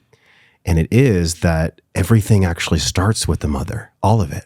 Everyone has a mother wound because we are from the mother. We are. And we don't get wounded until later on in life from the father, right? It's not like we can be wounded in the first 2 weeks by our dad. It comes from the mom, right? Yeah. I mean, there could be physical abuse or whatever. Yeah. But I'm just saying. But even it comes from him through her. Through her. But it starts with the mom. So it's like he even shared that his blindness came from his mom leaving for 2 weeks. And that's what made him blind. And when he was able to go to India and in an ashram, he was told by the healer, you need to heal your relationship with your mother. And he was like, what the hell does that have to do with my blindness? Everything. Everything. Everything. And so it begs this next question, to whatever your comfort level is for sharing. You asked me, why, Josh, do you have sinus infection after sinus infection? Why did you told me on the phone once, why did you choose to have chronic sinusitis? I want to say why, but I never say why. But and I was like, how did you put it? Yeah. Well, why did you choose? What purpose? For what purpose? Okay, yeah. What's great. purpose? Yeah. Thank you for the language check. Yeah. So for what purpose did I choose to have chronic sinusitis? And it honestly wasn't until, this is why our podcast is in perfect divine timing. It wasn't until the book you referred me to, The Psychic Roots of Disease, and understanding what that really was. And, I had heard these things time and time again, much like some of the wisdom that you were trying to be given by source, but you weren't ready for it. And the wisdom for me was there's a true psychosomatic connection between my level of stress and the story that I used to tell myself about overwhelm, not being able to handle it all, and how do I do it all? How do I hold my responsibility, but still yet young Josh come out to play? Yeah. I can't do both, man. I have to choose one or the other. It's all fucking lie. It's all bullshit. But good for you. But it came from initially this mother wound because I spent the majority of my life just taking care of my mom. Yeah. And being angry that my dad wasn't at home and just trying to figure out what the hell do I do with all this grief? And like, I used humor as a way to cover that up for so long that when I got into my late 30s and early 40s, I'm like, I'm not fucking being fake anymore. I don't want to just use humor to cover shit up anymore. I want to be the real Josh. And so now I'm at this place, and I'm curious how you feel about this in your own maturation, where I really do feel like I'm not perfect at it, but at least I have an understanding of how to integrate my responsibility and my child heart and actually fuse them together and have them be within me. It's what makes our conversation so great, right? It does.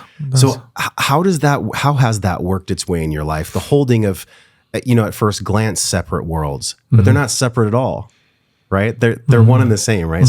So from an integrative perspective, how would you describe those two things in your own life? And how did the lessons from you sitting with your mom and the passing of your father allow you to handle the fucking weight of responsibility that you hold in your healing journey with cancer, and also still hold on to your child inside, young Scott, that just wants to play and build bikes and do his thing, right? How do you hold both of those worlds? It's one of my favorite questions, the holding of two worlds that may seem opposite, but they're one and the same.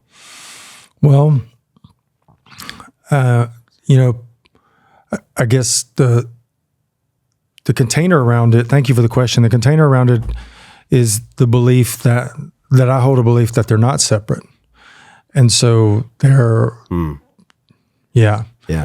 So like, I don't, when I think of separate, I think of parts oftentimes, like fragmented part of me separate from me. You've learned parts integration. Sure, parts integration, which used to trigger the shit out of me. And now I'm like, cool, bring it. Yeah. Well, parts integration. You integrated some things, right? Sure, you had some really powerful integrations. Yeah. And so there was healing Thank there. you for that, by the way. You're welcome, man. You're welcome. Yeah. And so it's held that it's all me.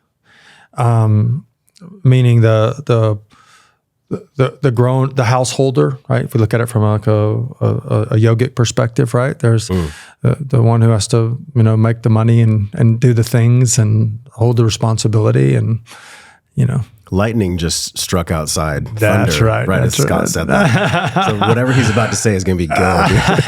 So there's that element that also the little boy, the tenderness within us, the playfulness within us is not separate from that, right? Like they actually are one. Like I can be responsible and do all the things that the man has to do while holding the boy in my heart with still his love and curiosity and playfulness be present there, right? How do you hold them both? How do I not? I think for me, it's just a matter of integration over time, right? Like over time. I mean, I started working, it was the moment I met my inner child, which was January of 2010. It changed the direction of my life. You remember the exact date? Almost to the day. I could go back to the calendar and probably find the day if I looked at it. But it was January 2010. Yeah, it was a very significant time in life. A very, you're on the path long enough, you have milestones on the path, right? You start to look back over the path and go, wow, that thing that happened created a bifurcation where I'm in a whole different direction, right? And that was certainly what occurred for me back at that point. But meeting that little boy, I mean, I was this, Harley riding, gun carrying, tough son of a bitch, pretty much, and I had become that way based on my environment and my lifestyle, and even though I was 6 years sober and on a spiritual path, I still carried that energy about me and that presence about me everywhere I went and everything I did. And when I met that little boy, I was literally floored, and I found a tenderness and a sensitivity deep within myself that had been so distorted in my interpersonal relationships, especially with women, but had so desperately, that little boy wanted to be loved and wanted to be cared for and wanted to be accepted. All the shit that didn't happen for him when he was a real little boy, so desperately needed, and was expressing through pathological ways, right? As an adult man, which is how our, codependent shows up, and control and fighting and all the shit that shows up. Like i.e. drugs and no. I'm sex sober at this point. No. I'm talking about just the stuff that showed up in interpersonal relationships, still my own insecurity in my skin. Gotcha. My own comfort within myself. Yeah. You know what it's like. Sure. You've been through it in your own way, right? Yeah. So the finding peace and sovereignty as a man, in relationship is not an easy thing, especially if you got child wounds, right? Especially if you got a powerful woman too. Yeah, and you got a powerful woman. That touches all the parts of you. It does, because she reflects back all of our wounds, right? And that's, and literally I'm going through this right now with Johnny, man. Like when I descended into, I call it dissension, because I feel like I descended down into this wound of the collective, right, that I was talking about earlier. And I knew something major was going to come from it. Like I knew I had work to do right away. I knew it was going to be a big deal, but I couldn't know what that's going to look like. And it's still unfolding. It's still unfolding. I'm still working on it. We're working on it. Like she's still a mirror back to me for all of my stuff that's still unresolved in relation to the feminine, right?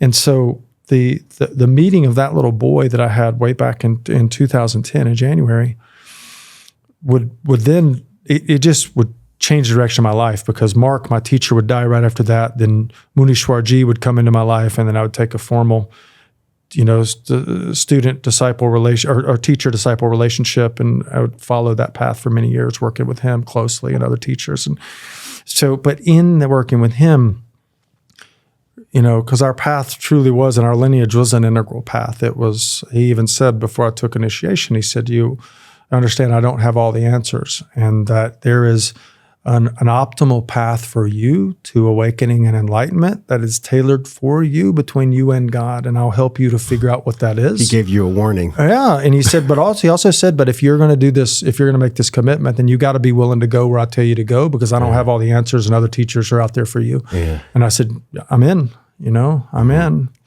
So the great gift in that was that a teacher I respected and adored, gave me permission to explore everything, which I already really had permission. I already was attracting teachers that gave me permission in that way, right? Like, because I was already on that path of being willing to explore everything. And so my spiritual teacher, who I like I said, adored and respected and loved so much, said part of the work he did was inner child work. He did deep inner child work with me, and he also sent me to some other people to do work with, right? And so this process of getting to know that little boy, not as a part of me that's separate in the context of like fragmented off psyche, no, but that is an intrinsic part of who I am, that little boy. And then, the ongoing nurturing of that relationship is required, especially in the beginning. So I know like there's probably maybe there's guys that hear this, they're like, I don't want nothing to do with this, or maybe it causes them to put up some resistance. I get it. That was the way it used to be. I used to, before the experience of really being forced into me meeting my inner child, and it wasn't like somebody forced me to, it was just conditions of life, and that moment was when it happened. But man, an hour before it, if I would have said it's a bunch of psychological mumbo jumbo bullshit, because that was just the kind of tough guy thing that I carried. And then all of that was dismantled just like that within me. And it was undeniable. This is just more evidence to the question I asked you when we started. Do you have to be disintegrated in order to be integrated? I don't think anybody, there's no way not to be that was part of your disintegrated. karmic path. But all dharma. of us are, because we start, if you go back to developmental, we start as separate self. Right? We start and we truly believe in our development that we're separate. And then we're going to go through ethnocentric development, then hopefully world-centric, hopefully cosmocentric. But we, as long as we're in that separate self, which all of us have to go through, we have to. Some will stay in their whole life. Some will actually move through it, evolve through it, right? But in that is the nature of, I think we're not integral. We can't be integral until we develop integrally, right? So that means there has to be some intentionality around our own development. And that's kind of the thing I really want to inspire people to. You go, I want to develop because I want to make $1 gazillion. Awesome. I want to develop because I want to have the greatest family or a huge house or all these things, material things or whatever. Oh, that's fine. Cool. Like that's a part, like making money, having material things, like going through that is a part of our developmental process in consciousness. We need to go through it. It's not bad or evil or wicked. It's just a part of it. Yet what I hope is that right now with what's happening in the world with this, the awareness of the need for healing, of growth, of development, right? I mean, we've got so many people who are contributing now in so many different ways to this conversation, and not just the conversation, but the enactment of, the embodiment of, the realization of the outcomes that are hoped for from these conversations, right? I mean, it's happening a lot right now. It's happening a lot right now. And what I hope is that I would just love it if more and more people are inspired just to develop. You know what I mean? Like just because they want to know their creator more deeply, they want to express love more deeply, and and then everything else comes as a result of it. I wonder how you feel on this. I think the reason why some people resist development or knowing the self is because A, they don't understand it, or they don't even know they don't know. Or B, something that I've really found irritating is this adage specifically by, I guess you could say, and I hate to even use the label, but we'll just use the label for nomenclature's sake. Okay. People that are hyper liberal in their thinking or hyper progressive in their thinking. There's this mindset I found in relationship with some of these humans, and they say things like, well, it's for progress. We're doing this for progress. Sure. And when I really get down to it in conversation for them, much like AI, which I want to jam with you about because it contributes to the meta crisis, it does, which is directly impacted by your work of integrating the self so that there's no meta crisis at all. But these people, they'll say things like, well, it's progress just for progress's sake, just to see what we can do. And it's like, well, that's very different than developing the self to actualize one's potential. They are completely separate. One of them, the come from, the intentionality is like, well, let's just see what AI can do, and let's just see how much money I can make just for the fuck of it. Actually, one of them is a shadow expression, and one of them is the conscious expression. Okay, so then please share, because you just said them both. I've been irritated by that line of thinking. Like, the further we break off and are disconnected from nature. Like, you live in a beautiful space, man. Mandorla Ranch, we're going to put some B-roll in right now. You guys check how beautiful this is. Like, green grass, and maybe there's some bears rolling around with honey pots. I mean, it's freaking gorgeous out there. Check out the drone shot that we're looking at. It's a beautiful space. You're in nature. You're literally living in nature. So you're being bathed and refueled by nature from nature's self. And so you're not going to like buzz down the trees just because you can. No, of course not. You have to have intentionality behind what you do with your land and how you connect with nature. We even think about as we build things, like how do we do it without taking trees down? Cool. Right? So but the come from is the most important thing, right? Yeah. So my come from is pure. And this construct, this mental way of thinking, which I want you to describe the shadow of it, progress just for progress' sake is actually not good for the all. Progress because one wants to know oneself, to be more love, to be more of service, that's of service to the all and the I and the we. What's the shadow? What's the purpose of this shadow even existing? Well, okay, I really like this question and this conversation. And I love that you are able to articulate this thing you're noticing and how it kind of bothers you and irritates you. It definitely irritates me. No, it's good. Specifically in Silicon Valley, this conversation happens a lot. Well, it's definitely a lot wider than in Silicon Valley, but it certainly does. No doubt. So, all right. Well, you remember when I taught you values levels. So values level 6 was an established level of thinking. Now, if we kind of look at that through spiral dynamics, it's considered what's called a values meme, or the green level. So it has nothing to do with numbers anymore. It changes in spiral dynamics. We take numbers away and use colors to denote the difference in levels.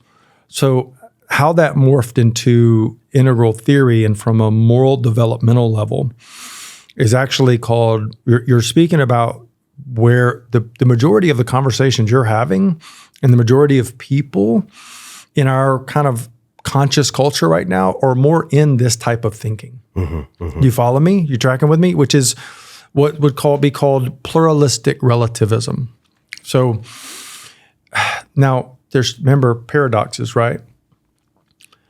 So the developmental place in our thinking, which is what integral theory would call pluralistic relativism, has only been happening since about the 60s, right? So with what happened in the 60s with the free love movement, with the protesting against Vietnam War, the explosion of kind of that free love, open love consciousness that happened, right?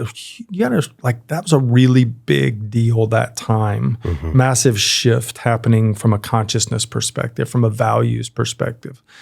Really important time in our history developmentally, right? Civil rights movement, everything. It was just crazy what was going on energetically at that time. And from an evolution perspective. So what we have now, we know that once we go above that, we move to actually what's called an integral level of thinking. And above that, we move to a transpersonal level of thinking. So there's 8 defined levels in integral theory. And what we're seeing right now is like we do it just to do it, or do it for the sake of, or do it for my group because my group says it's right, is more of the pluralistic level of thinking that's happening right now. And like here's the paradox of it. This level of thinking creates actually a lot of separation in people because it's can be quite ethnocentric in its thinking. Does that make sense? Like group focused, like my group, my sex group, or my business group, or my environmental group, or whatever the group is, right? That I'm carrying the banner for.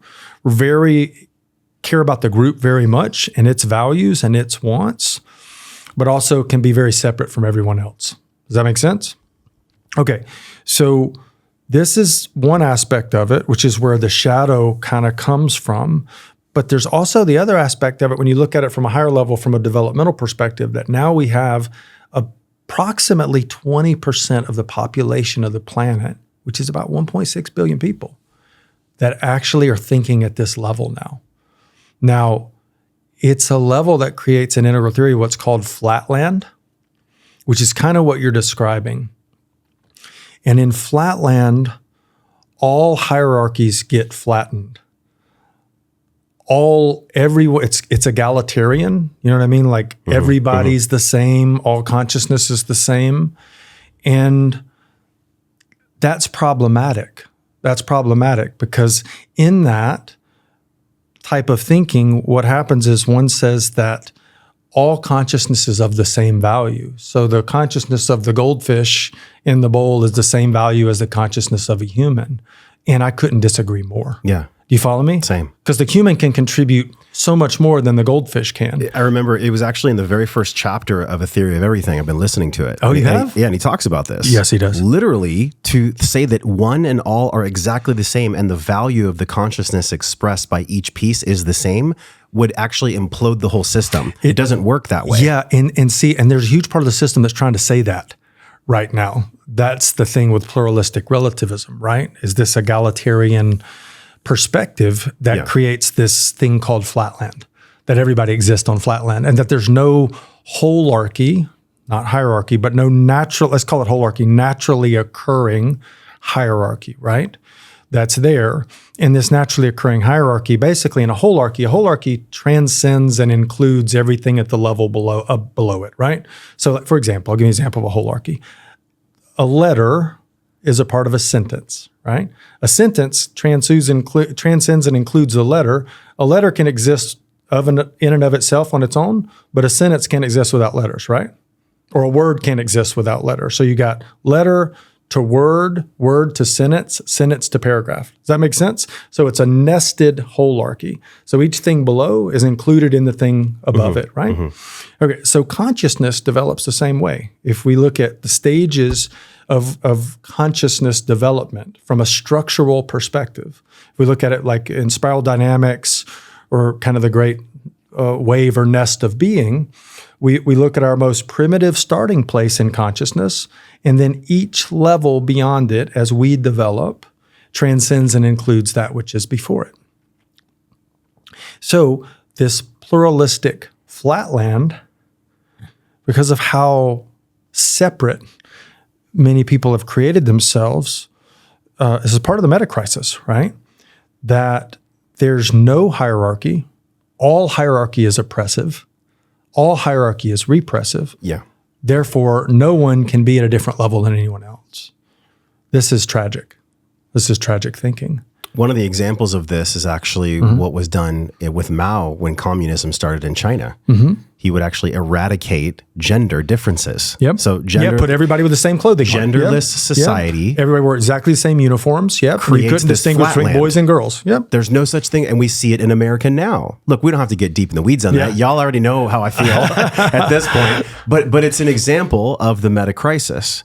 And the meta It's crisis, one aspect of it. It's one aspect. It has many different pieces, right? So if we really break down the meta crisis, this is what Gaffney talks about with the outrageous pain, right? We're experiencing this ecology for the planet that you've mentioned, gender identity, gender dysphoria, war with countries, excessive materialism, exploitation, a Political division, mainstream media, driven by the name of progress for progress sakes. Who or what exactly is this energy in the world, right? Is it even important to know who or what it is? Or is it just like trauma healing, where we actually just identify that it's there, the flatland, and then we do our work individually, then collectively to transcend that? You know, it's such a good question, man. And here's the thing. First of all, to me, the answer to do we do our individual work always is a yes. It's always yes. It's always a yes. The reason being is because if we start focusing, if any individual starts to focus on developing themselves, and they say, okay, I want to develop spiritually, mentally, and emotionally. That's just going to be my objective. And I'm going to find various paths and ways to do that. Then, because there's no one path, right? There's all kinds of paths that could bring about. One summit, many paths. Yeah, one summit, many paths, my friend. There you go. And so that will give way to higher more, let's call it this. Let's not use higher. Higher is not an operative word. Let's use expanded, more complex levels of thinking and behaving. More expanded, complex ways of solving problems. And so we'll move from egocentric, because we could start self-development completely from an egocentric perspective, right? 100%. Go, I want to change because I'm tired of living this way and I hate myself living this way, and I'm like 200 pounds overweight and no way I'm going to live this way. I'm going to do whatever I got to do to change, right? Yep. Completely egocentric for the self. But then over time, that gives way to all of a sudden we start loving a group and caring about our group in a way. And it's not just about us anymore. It's about something more. Well, because we've actually got some love to give at that point. Yeah. And then more development over time. Then all of a sudden we start thinking on a planetary level. We're thinking about the world when we make decisions. When I go to throw that can away and I don't see a recycle can around, do I just throw it in the can or do I look for a place to recycle it? Or do I just throw it in the floorboard of the car because I know I got a recycle can at home because I think about the impact of the world on that one thing? You follow me? I mean, it's just a little bitty thing, right? But it's still in our thought, right? It's in our thinking because we start thinking about the world. Can I give an example to that? Sure. I used to litter. Huh? I'd literally be driving and I'd be like, who cares? And I would throw the trash stuff out the window. Yeah. I did when I was a teenager. This came up. I was driving to the airport to go get Carrie and the babies, and I had this little top of my Zen spray, and I'm like, nobody's going to notice. And I watched myself just put it in the door pocket because it would actually hurt me to throw it out the window. There you go. Like it would hurt me because I would knowingly be hurting others. And look how littering. you didn't directly go at that, right? To develop that thing, but through your own development, working on your own healing, your own growth, your own expansion, all of a sudden you became aware that, wow, this thing, if I do this, actually causes harm. And it's just this tiny little piece of plastic. But it causes harm. And you get connected to that and you change your behavior. That's pretty phenomenal. Mm-hmm. Mm-hmm. Right? It's no small thing, even though it's a small thing. Remember the paradoxes, right? Mm-hmm. Because that tells you that, wow, now awareness has increased, values have changed, and I'm thinking differently, right? And therefore behaving differently. And it's not self-serving. It's not like, oh, look how evolved I am. I mean, it's just one example, right? Sure. But there can be in the spiritual circles, which we'll come right back to what we're talking about. It's a little sidebar. There can be in spiritual circles, Scott, this almost spiritual elitism where, oh, look at how evolved I am. I mean, there's podcasts out there, y'all, not this one, that are like that, where they just talk about how spiritual they are. And I actually am more like you, where I like to just share the shadow part because then it brings more light anyways. And then I'm actually being honest. Yeah. So to bring it back to what we were talking about though, like there is just there's this stair stepping when it comes from the self, the egocentric model that you talk about, and it goes on to the next four. I just think that it's the same thing that Rudolf Steiner talked about. Like the spirit has to be pure. You have to be pure to get the teaching from the master. Your intention for the knowledge and the wisdom specifically, it has to be pure. If it's not pure, it could be convoluted. You don't actually deserve it, in my opinion. You don't deserve it if your intention isn't pure to receive it. I don't know. I can get down with that. I look at it through that particular statement, like, if I really sat back, and really sat and thought about all these years of discipline and work and breakdown and growth, and, it's like, how pure was my intention?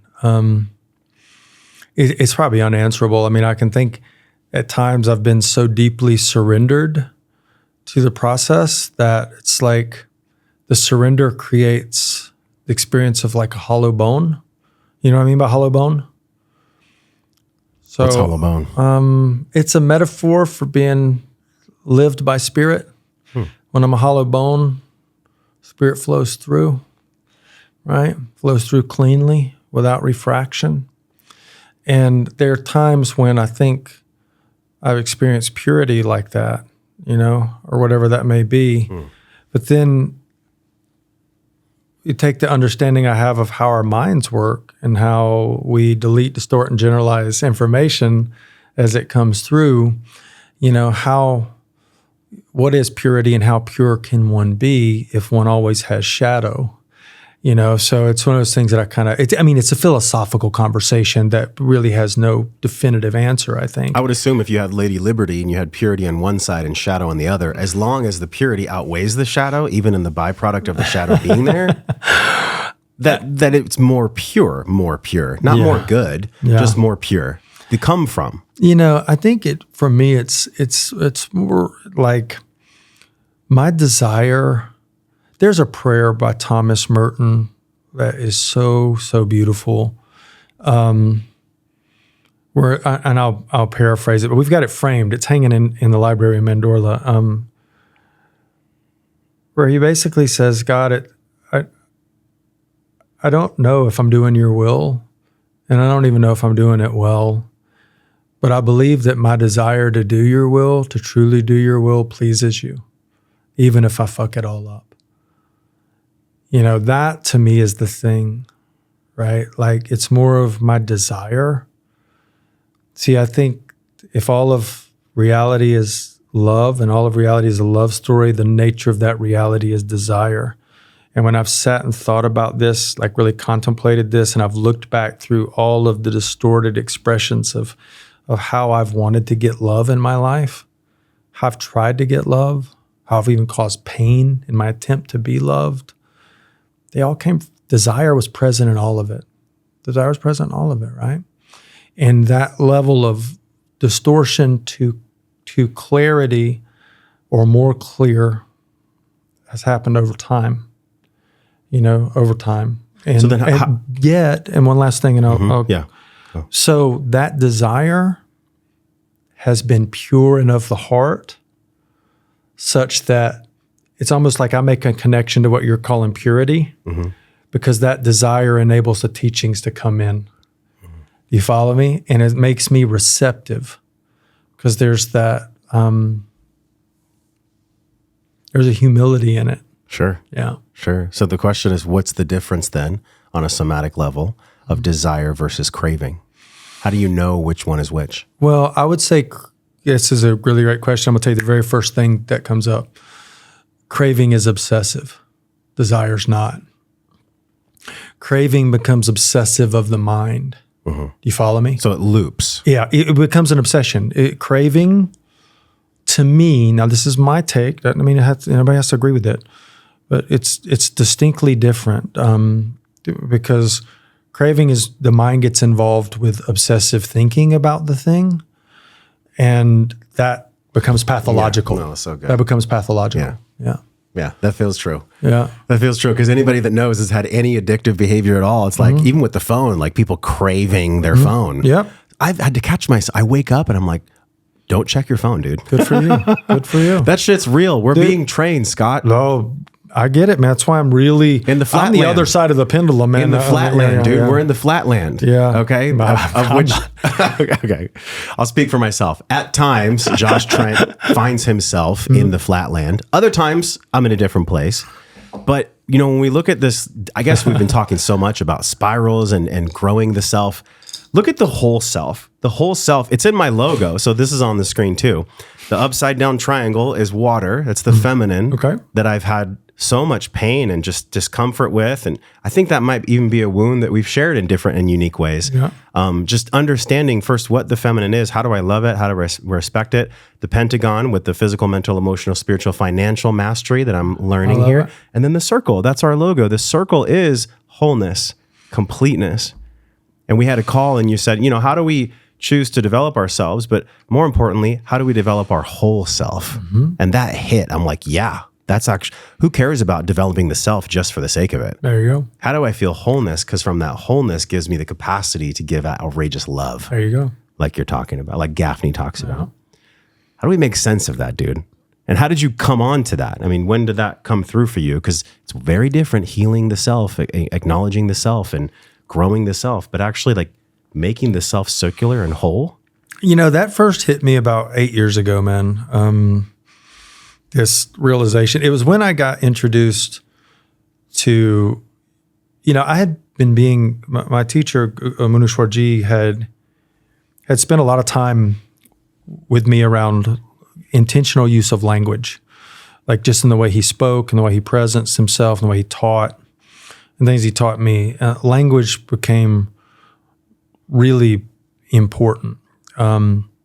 So when I got to, I went to NLP out of his guidance. He said, you should be trained by this man whenever you're ready. And so that was why I went and got trained in NLP. I had no idea I'd go on to become a trainer, then a master trainer. And that was just a path I ended up following for a while, which was deeply meaningful for me because it thrust me into this. I think a lot of people have such a misunderstanding of what NLP is, but for me, doing that work in NLP and using it as a part of intrinsically, inherently for psychological and emotional development, like for my own growth and expansion and the increasing of behavioral flexibility, the increasing of complexity in the way I think, the ability to solve more problems and think critically, like it was profound, right? It was really wonderful to get to look at those aspects because I had been solely focused in spiritual path. Like that was and then I realized like, wow, the whole self is more than like I am a very complex being. All of us are as humans. Mm-hmm.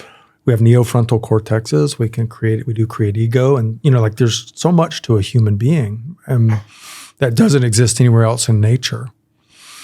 And so it became very exciting to me when I realized that, wow, there's this whole ocean of things to learn psychologically, things to learn emotionally, how to go about using language as a healing tool. I mean, that's, the power of language as a healing tool. We're actually doing a retreat on that coming up, right? Like how we can use, if language can create so many wounds, how do we use it to create healing? How do we use it to create ascension, right? So I became really excited about exploring psychological and emotional development.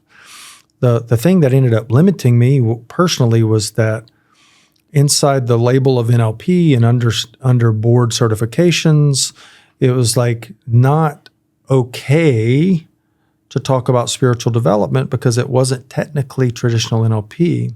And that was where the conflict started to grow in me over time, was I kind of had limited myself and I had these wisdom teachings from the old ways, right? That I was keeping to myself, but like my heart wants to share while I'm teaching psychological and emotional development, but doing it with a light spirituality in the conversation always with the way I taught, right? But also respecting the boundaries of the container of what we were doing and teaching.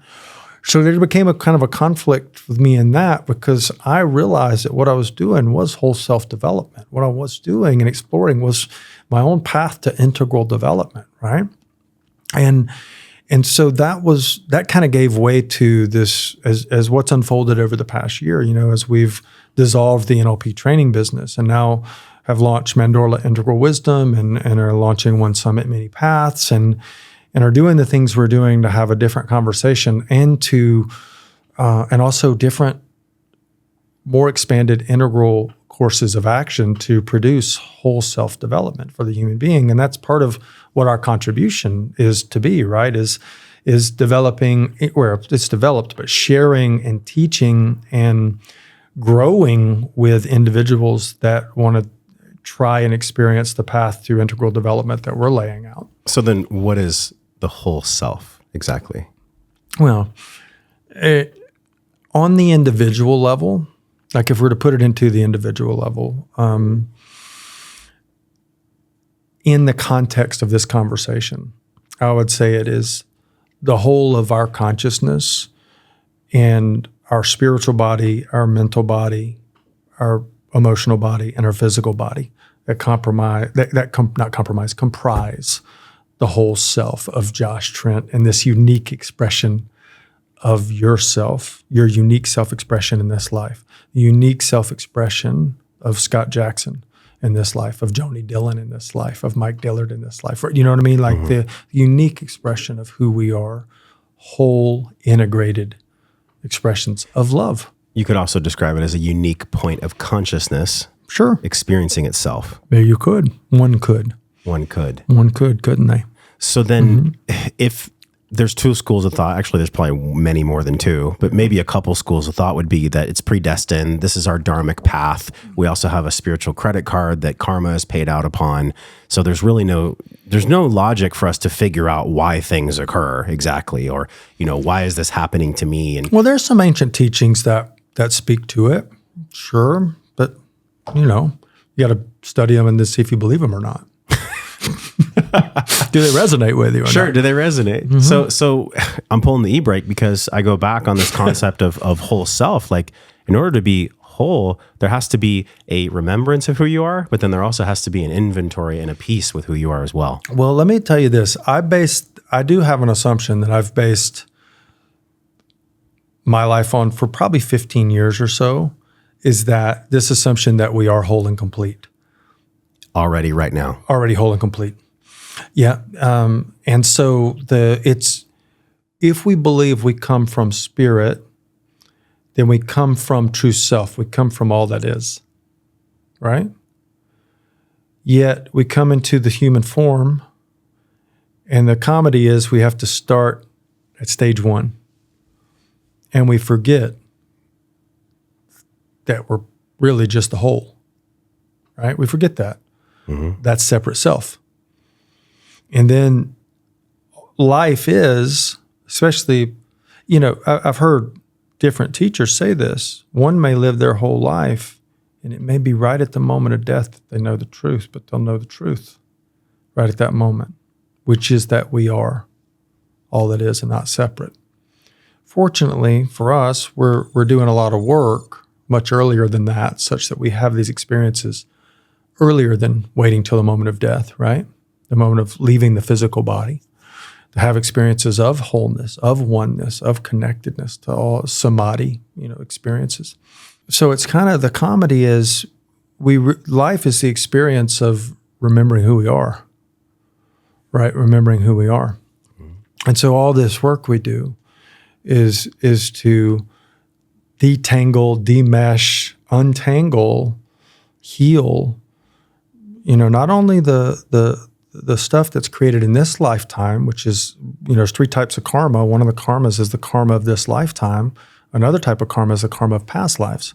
And if you believe in past lives, then from the Vedic teachings, right, then those past lives, we carry forward karmas that are incomplete. And so we have those karmas to work out in this life, plus the karmas we create in this life. And then whatever we don't solve in this life then it's there in the next life, right? No pressure to be loving and good. Well, there doesn't. Here's the again, another paradox. The paradox of it is that we get all gung ho about development and try to work towards a thing, yet the thing that we're working towards is already ever present right now and always has been. That which we want to become is already who we are now. Now, this is paradox. And it's truth. So the truth is there's value in development, because development over time has us begin to live more and more in that place, right? Deeper into the remembrance. Deeper into it. An embodiment of the actual remembrance. Yeah, there you go. Instead of just an intellectualization. There you go. Yeah. Yeah. Okay. And this is why there's so much value in walking the path, man. To me, yeah. It's so deep here. I have a myth and I have a metaphor. Okay. So the myth is in Greek mythology, there's the river Lethe, where supposedly we are dunked into it. And the river Lethe is the river of forgetfulness. Mm-hmm. So we forget who we are on purpose. Then we come into this is Greek mythology. I mean, y'all can pick whatever you like. I'm not here to tell you what to believe. I just think it's interesting. I think it's kind of a cool story. And then we come into the world and we meet all these other deities, and we embody all these other archetypes, or not, kind of like king, warrior, magician, lover. And then we eventually remember who we are. I like that. I like that story. I like that myth. It's a beautiful myth. And the metaphor could be, okay, well, if God has a big ball of Christmas lights, then as God unravels all the Christmas lights, they finally work, like in that movie National Lampoon's with Chevy Chase, right? So like, there's so much to be said here, and like I feel like it can so simplistically be said by you, but I wonder, man, because that's all I do a lot of times. I just wonder. It's good to wonder. I wonder for you, like, how do you take such complex things and teach them to people in a way where it's not just the mind. I mean, this is, again, what you're doing at Mandorla, right? Yeah, it is. And I want to say this too, like, we go to the light. This is from you. You told me this actually when I first came to your property. Yeah. So the Mandorla, you guys, this is so cool.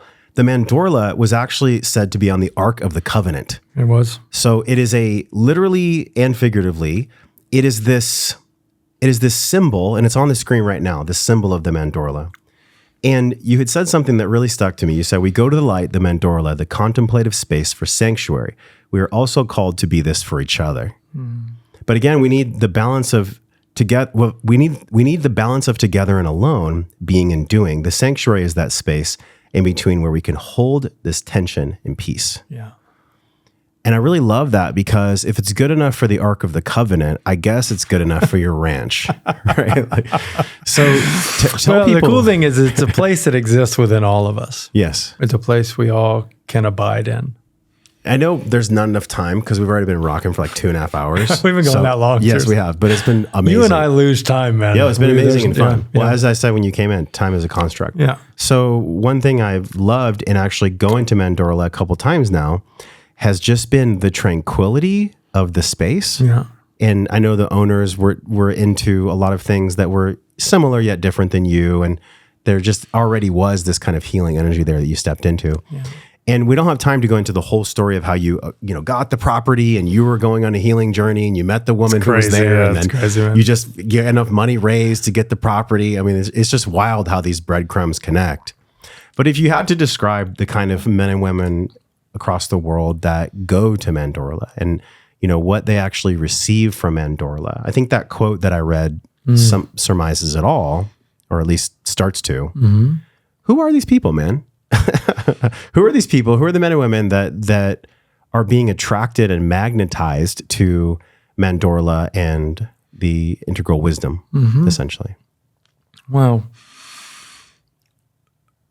interestingly, it's a big group of that that population of more of the pluralistic thinkers now, because we also have, in that group is this explosion of individuals who are seeking the development of their own consciousness in some way. Consciousness has become a commonplace conversation. Healing has become a commonplace conversation in our society today, and certainly in certain circles. And so the people who are coming are, I think, twofold. It's ones who are a little earlier in their healing journey, and they really want to heal and grow and expand because they want to contribute more to their businesses and their families and their lives.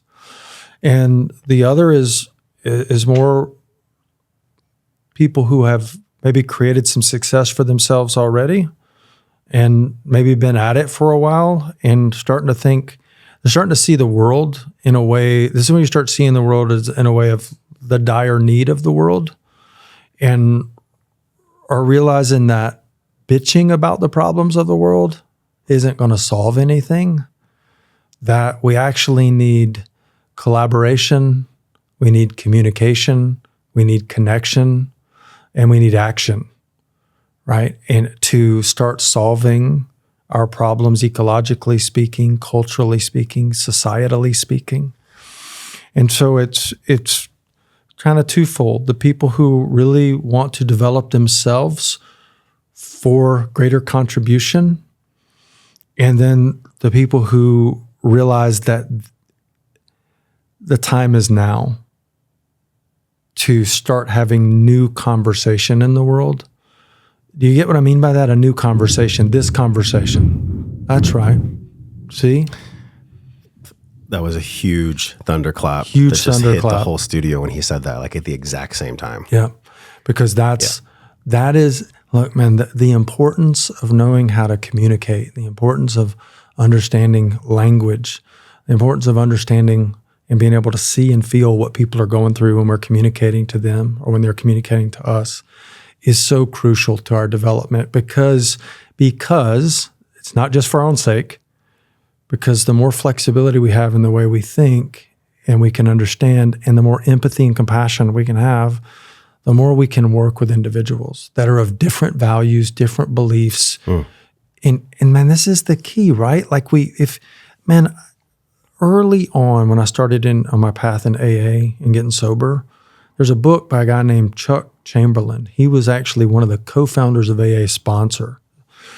He sponsored Bill Wilson for a time. And he wrote a book called A New Pair of Glasses.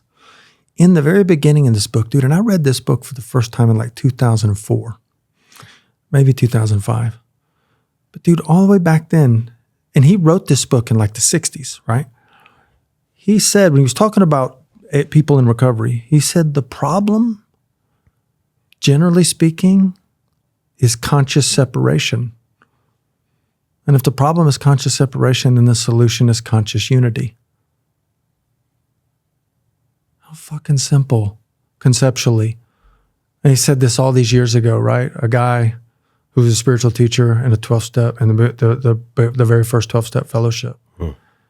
And it's still the thing, right? And today, our separation, it's greater than it's ever been in my lifetime. So I assume it's greater than it's ever been in your lifetime. And maybe greater than it's ever been in the history of humanity. You know, we have the ability to see what everybody's doing everywhere all over the world now. And we've become so opinionated and divisive and dug in our positions. And I'm speaking generally, you know, that we're at a terrible time of, and I say terrible, not really knowing that it really is terrible, but we're at this time of real conscious separation. And so this desire for people to come in and do their own healing work, their own growth work, their own expansion and ascension work contributes to conscious unity. And then the people who want to actually start working in collaborative ways and action-based ways to help solving problems on a global scale also contributes or can contribute to conscious unity as well. So, and think about it, if we all agree, if we could all agree that love is the thing, if we could all have a clarified, as Mark would say it, a clarified field of value of love, if we could all agree that this is everything is love, all of reality of love, and the nature of that reality is desire, and that all the suffering and pain and division and warring and everything we're seeing in the world that's a part of the meta crisis, that is the meta crisis, is actually a distortion of love. Well, if love is distorted, then how do we clarify love? Well, we got to agree on something first, right? And then if we can agree that love is the thing, and enough of us can agree, not that 8 billion of us need to agree, but I think if enough of us can agree, then enough of us together can make a difference. And I mean a real difference. Okay. And I'm going to say this last thing. I don't know that the meta crisis, because I don't know what it really looks like as far as, you know, I don't like to be in doom and gloom. I'm kind of past that part of my life. I used to think in conspiracy theories and all that stuff, and like I'm not really anymore. It's nice to be prepared, but to ruminate causes disease. Yeah, exactly. And so it's not that we want to perpetuate that as a form of suffering, right? Or separation. It's more of like, okay, I don't know that we can actually avert the meta crisis. It can be averted. You know, like we're maybe too far down the rabbit hole. Okay. If that's the case, that's the case. So how do we prepare ourselves? How do we deal with the day after and the day after that and the day after that, right? Because if you look back, like COVID as an example, COVID was really telling to me from like looking at global behavior and thinking. You see a massive part of the world regress into more Maslow's hierarchy level 1, right?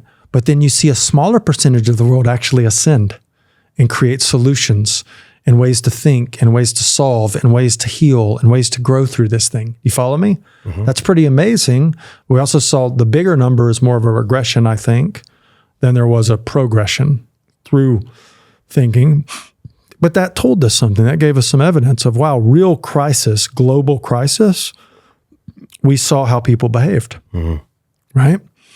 And it was kind of to be expected, honestly. If you had enough awareness around development and thinking of people, then one could go, okay, this makes sense, what's happening, and I understand why this group or these people are reverting back to fighting for toilet paper and things like on a real base level of survival, right? What's going on there from our developmental perspective, and also seeing kind of the cream also rise too, to where people were like, oh, this is an opportunity for us to grow. It's an opportunity for us to create new solutions, opportunity for us to create new ways to do business when old ways of business are failing, you know? Dude, I remember when it first hit, we had just moved into our place in Cardiff in San Diego and Encinitas. And I felt like maybe 1 or 2 days of fear. And then I saw somebody that I totally respected. His name was Daniel Schmachtenberger. Some people call him a savant. He's been on Joe Rogan. Yeah. And I remember him doing this big Facebook post about, oh, you need to Lysol your packages. You need to he was actually spreading fear. And I hope he's changed his stance now, because at the time I was like, wow, if this guy that I respect so much is in fear, and I'm feeling like this isn't about me being afraid at all, then something is off here. There's a big delta there, right? A huge delta. And then Carrie and I were like, okay, what can we do? So we did like some live breath work for people. I made the most money that I'd ever made in my whole life in 2020. Yeah. And you went on the road, and we had a different incredible level year that year. You had a great year. Yeah, we helped a lot of people. You went to the board in NLP, and you're like, hey guys, I'm going to change the whole system. No worries. Like, we're just going to teach people let's beta test this. And we did it successfully. But it's not a focus on positivity. No. It's a becoming resourceful. Like Tony Robbins said, there are no unresourceful people, only unresourceful states. Yeah. So like you and I are we have the same resources available. There's 24 hours in a day, dude. So it begs this question. If the world needs emotionally intelligent cowboys as men, and it needs women who are integrated in their feminine and masculine as well, is that where you're building it, Mandorla? Are you building emotionally intelligent cowboys? Are you building emotionally intelligent, powerful peacemakers, men and women, right? Emotionally intelligent, powerful peacemakers. Is that what's really going down in Montana? You know, what a beautiful question, man. I mean, it's a softball, but it's what I feel. But that's what I feel is going on. I mean, it is one, I think, great way of articulating it. Absolutely. The balancing of the feminine and the masculine energies within us is an intrinsic. We were actually talking about it a little bit before the podcast, right? But it is an essential, an intrinsic part of our development, and we will. And I'm speaking directly through my own subjective personal experience. We will be limited in our ability to develop as much as we are limited in our ability to look at these aspects within ourselves, especially if we're masculine looking at the feminine or feminine looking at the masculine, right? And learning how do these archetypes and energies play out within ourselves in a conscious way, and being able to develop that. And so that is I think, because when we move up to that place of transpersonal, like integral, then even into transpersonal, then we are talking about integrated, balanced systems, right? To where we can choose, like, okay, so like if you said, Josh, if you said, Scott, this terrible thing just happened, and I'm so heartbroken, right? See, if I were to go at that in that moment and say, oh, okay, let's fix this, that's line energy or masculine, but that's not at all probably what that needs. What you probably need in that moment is me to go, brother, can I hold you? Can I hold you? Because I have no fix for what you're feeling, because it doesn't need to be fixed. You follow me? So if I'm aware of that within myself, and of the need of you needing to be held in the feminine, in the divine mother, then I, as a man, can actually transmit that for you and be that for you in the moment and hold you and love you in that way, either physically or non-physically, right? But if I don't have that awareness, then if all I've got is the I'm going to fix everything because everything that's a problem means it's broken, then I may go at trying to fix that in a way that doesn't actually serve you and probably won't serve you, right? Like, have you ever been in your relationship with your partner and you wanted to share something with her and you didn't want her to say anything back? You just wanted her to hear what you said and love you the way you are. Of course. And that's all you wanted. Of course. That's the mother. That's the divine mother. That's the feminine holding, right? That's the being held. But maybe she says, oh, well, that's not a problem, or, oh, you shouldn't be worried about that. Or, and then it's like, oh, you ever feel something like that, right? It's like, oh, that need to be held in that moment was not honored, right? So there is, the more, one thing I have found and I've seen across people as the more we develop, we begin to develop the gift of discernment. And discernment is really important, man. I mean, it's something we want to cultivate within ourselves, right? The ability to be present in the moment to what's occurring like that and discern what actually is going to serve in the highest good in this moment. And then being able to let that live through us. Hollow bone. Yeah, I've experienced that for sure. And I know Carrie Michelle has too, where we all I've been like, hey, here's a hammer and a nail. Yeah, sure, man. Oh, baby, you're complaining about something? Let me solve that for you. Yeah. But actually, a couple nights ago, I did a really good job. I felt the constriction come up. Yeah. And I learned this from John Gray. I'm sure you talked about it at the retreats as well. I just said, what else, babe? Yeah. It's that fucking simple. That's you guys, you just ask your woman, what else, babe? That's it. But not disingenuously. No, it's got to be from the heart, man. It's got to be authentic. Because some guys are like, what's the strategy? I had one guy write me once, like, what are the 5 ways that I just diffuse a woman's pain or shut down her argument? See, and it's like, you're already fucked. He's yeah. And it's all masculine. Yeah, you're already fucked. Yeah. So you are. What else, babe? Man, I've so enjoyed this. And, again, this is the 3rd time I've said this, like with respect, right? I ask you this next question. Yeah. If I chose to have chronic sinusitis in my life and there was a purpose behind that I've shared, and that purpose is that I needed to understand that I stressed myself out, that I put myself through hell when it's just, why am I doing that? Oh my God, it's because I get to understand how to love Josh. Like Josh doesn't need to be in chaos all the time. That's not an expression of me loving myself that I don't want to play that game anymore. Okay. I think that's the meaning that I'm really getting from sinusitis. What is the purpose of you on this cancer journey? What is the true purpose of this for you? Well, to heal the feminine, to heal the wound in the feminine for me and for the collective. Yeah. That's it. Feels true when you say it. It's And the fact that you don't need some long story to say it, it's like that pure, it's that real, it's like that palpable. Yeah. Fuck, man. Well, I believe in you. Thank you, man. Mm-hmm. I know language is spells. Language is so powerful. I mean, out of all the mentors, teachers, friends that I've had, I would say that the structure of language and the conscious use of language, I had already been kind of practicing it before I met you.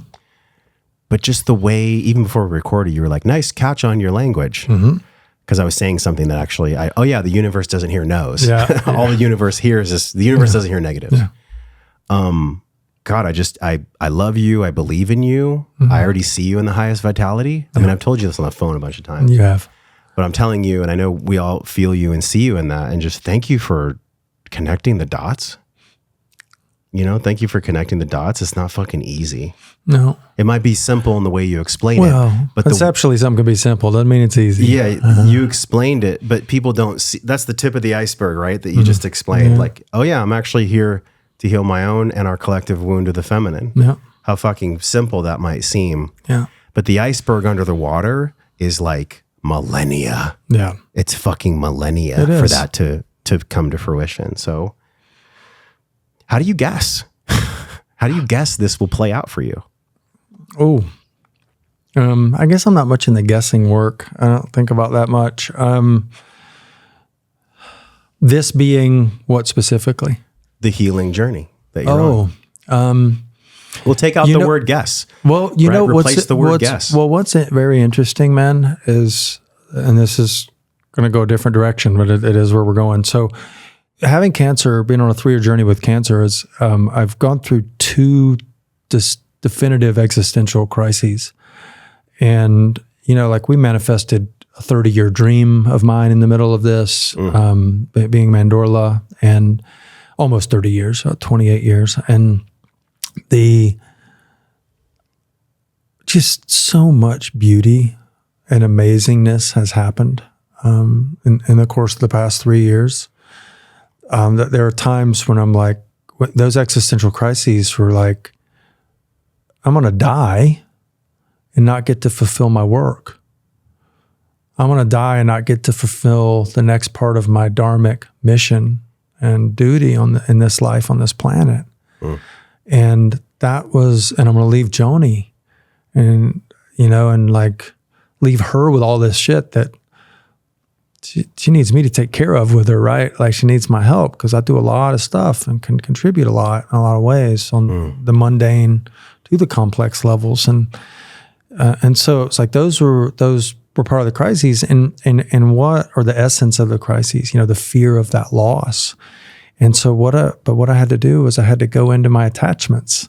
I had to go in and explore, just like all the way back when I started way down in the spiral, 20-something years ago, when I started exploring, when Anthony DeMello became a teacher to me, and The Way to Love was a book I started studying, and I invite you to get The Way to Love by Anthony DeMello. It's a book we suggest on our website, but it started teaching me the nature of attachment and how my attachment was suffering, and how that actually I was already happy and I was already in love, and I already always was that way. But the only reason I couldn't see it was because of my attachment. And so here I am all these years later, all this experience and wisdom later, and I'm up against the same thing. Terrified of losing my attachment and in crisis because of it. And so what I did was I spent about 2 weeks exploring death, where I went and I literally sat and I meditated in death. And I meditated in what it was to die, what it was to leave this life, leave this body, leave this storyline. And what happened was it all kind of just dissolved. And I really had my own experience of there is no death. There is no death. Right? And so whatever, if I die next week, or I die in 30 years or 50 years, it's really of no consequence. My job back to now is to do what is present now, to be love now, to contribute now, not to worry, like who cares about time? Who cares about what time there is left? It's of no consequence. And with no attachment, I'm free. I'm free to be non-attached to what happens, to Mandorla, to anything, right? It's like, okay, if I'm free, I'm free.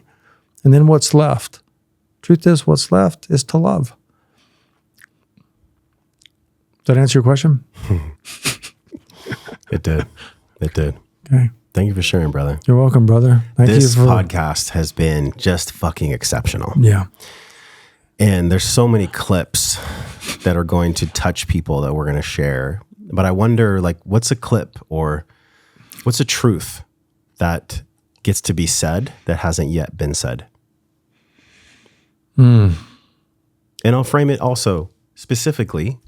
What is a truth about living this integral wisdom that has not been said? The thing that just keeps coming, as soon as you asked the question, the thing that was right in my throat was, you're worth it. And I think that comes because, and you're worth what? You're worthy of love, meaning all of us, right? You're worthy of knowing yourself as love. You're worthy of being loved. You're worthy of giving love. And I would say it's even at a certain level, all of our obligations and really the only thing that matters, right? So because depending on where somebody starts, and I haven't met anybody yet in all these years working with people that hasn't had some relationship to not being good enough or not being worthy or being a piece of shit. Like all the terrible things we say about ourselves. Mm-hmm. And no matter where you are or what your story is, whether you're doing really heinous shit to stay alive or whether you're contributing in a way that is making a difference in the world, you're worth it.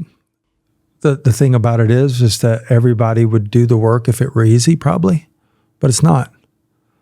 It's not. If you want an easier, softer way out of development of the self, I don't know one. It's we've got to go into it courageously. Once into the breach again, my dear friend. And the breach is the breach of the shadow of the self, the separation.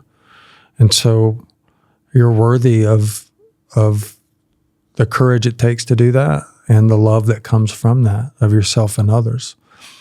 And if we're going to really change the world, for the better, or save the world after the meta crisis, we're going to have to fucking do it from a different place than what got us here, man. We've got to do it differently. We've got to do it differently. And so that means we got to learn to think differently. We got to learn to behave differently. We got to learn to understand, have compassion, empathy, care for other people, care for people outside of our own groups, our own families.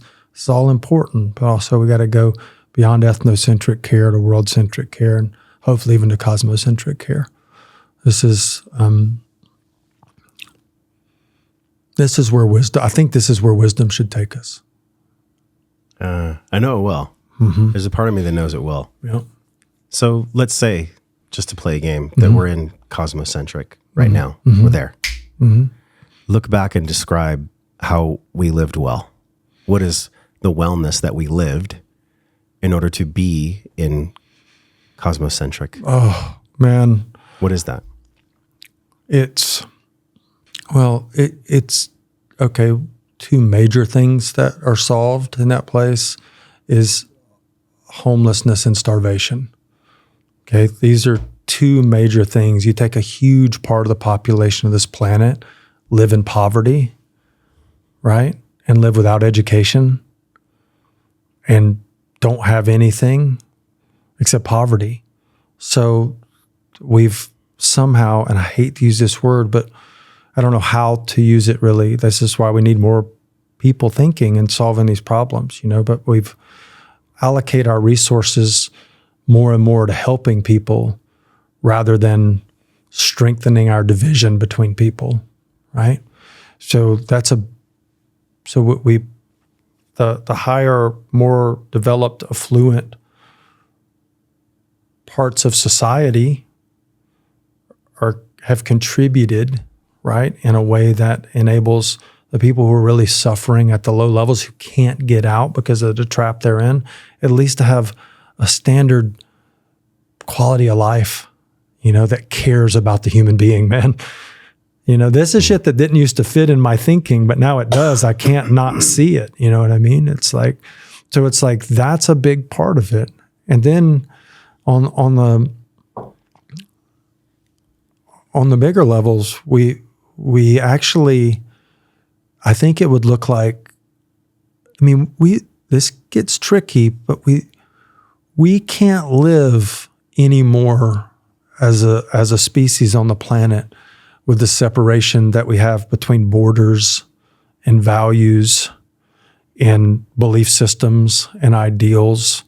Used to it was fine, but now we've got the internet and everything's connected, right? We live in a global civilization, not local civilizations anymore. Mm-hmm. We got to make that distinction. It's important. So how do we, and I'm not saying one world government, that kind of thing. I don't even know what the answer is. I truly don't.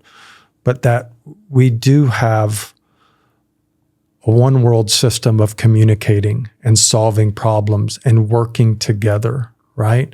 And that generally the culture of humanity is a culture of love. If we could look back on it after we had successfully accomplished this evolution into what could be like a golden age of enlightenment or what have you, mm-hmm. is that we live predominantly on the planet as a culture of love. And then it can get into a whole deeper conversation. But there are cultures of death on the planet, and how do you deal with those? Because they want nothing to do with love. And then it gets into complex conversations because you can't love a culture of death into a culture of love. I don't think. And so that may have to be dealt with in other ways. Yeah, that's a whole nother 3-hour podcast. It's a whole nother 3-hour podcast. Yeah. But it's, Yeah. do you see when you think, Absolutely. when I haven't ever been posed that question you just asked, and I'm grateful that you asked it because I had to answer it in the moment and I really thought about it. And look at what a good question to kind of look back after we'd arrived somewhere and like, there. how did we get there? Like, what did it look like? And then that's what comes up for me. Yeah. So good. Yeah, so man. good, man. I think about it. What is that thing, that love, the love story that we're in? Yeah. And the love story is this easily said from your teachings, but I think very challenging to integrate for many of us. And it is, can I love so generously? You know, my friend passed this year. Yeah. He was killed. Christian Oliver and his 2 daughters were killed in a plane crash. January So 5th. sorry for your loss, And man. I'm still emotional about it because I did a vision quest with him and we were there for 2 weeks and we bonded and the one thing that he shared, man, that was so special, he shared with Taylor, his girlfriend, and she was on a call with us and we were all, you know, just mourning and going through grief. And she said, you know, he looked at me a day or two before he died and he said, wow, I really understand now what it is to unconditionally love someone. Wow. And I'm like, what a gift that was for him. Wow. 2 days before. What a gift. A day or two before he died, right? Wow. And I'm just like, wow. And I told Taylor, I'm like, thank you so much for giving him that gift. Yeah, man. Because that was how Christian and I bonded, was our shared pain around understanding the feminine, around integrating the feminine. That's why it's in my logo, you know? That's why it's there, y'all. Yeah. So that's the love story that I want to write, is that we all in our lifetime can just touch unconditional love. We can. And we can even be it. All right. So tell them where to go. Tell them where to go, where they can begin the journey Okay. for unconditional love. Yeah. And shout out on honoring to Taylor and to Christian. Yeah. And the 2 girls that are no longer with us. A lot of love to you, Taylor and Christian and girls. Thank you for your contribution. Yeah. Thank you for reminding me about living generously. Yeah, man. You know, where I've already allowed parts of myself to die and I'm bullshitting myself. Can I live? Can I fully live now? So thanks to Christian for being that reminder for me to be generous with my life, with my time. Because it's precious, isn't it? It's so precious. It's so precious, That's all we man. get, man. It is so precious. That's all we get. Yeah. So, there's a few places. Mandorlaintegralwisdom.com, MANDORLA, integralwisdom.com. And you can just, if you want to, sign up there for our newsletter. And we have lots of content that's going to be coming out. We'll keep everybody posted on what we're doing and what we're sharing content-wise. I think we want to share a lot of information and have other people in too. They're going to be sharing information through video, audio, and written forms. So we want to, that's that part of that education information, like helping, to expand this conversation is really important to us. We'll never spam you with a bunch of crap, I promise. Not our thing. Also, on IG at mandorla.integralwisdom. And personally, you can get me at scottjackson.miw, M as in Mandorla, I as in integral, W as in wisdom, scottjackson.miw. Dude, so grateful that we got to encapsulate this time. Yeah, man, me too. I mean, the world is like this ever-changing, we lead full lives, and all these cool forces came together so we could sit here for 3 hours today. God. Which this might be the longest podcast we've ever done, honestly.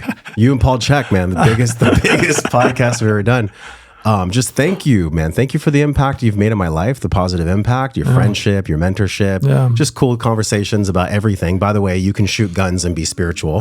You can. It's actually fascinating. Especially 6'5" Creedmoors, you can do long distance shooting. Like, it's all spiritual, y'all, because it's all God. There it is. It's all dude, love. From my heart to yours, thank you for being here with us for the podcast today. Really appreciate you.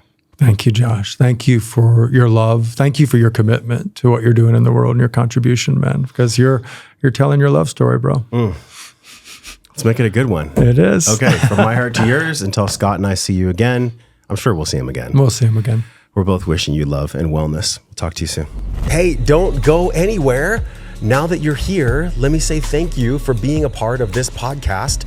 Click any of the buttons on this screen, here or anywhere because these are specifically matched episodes that you'll really love based on what you just saw. Just tap one of these buttons on the screen, and while you're at it, subscribe to the podcast.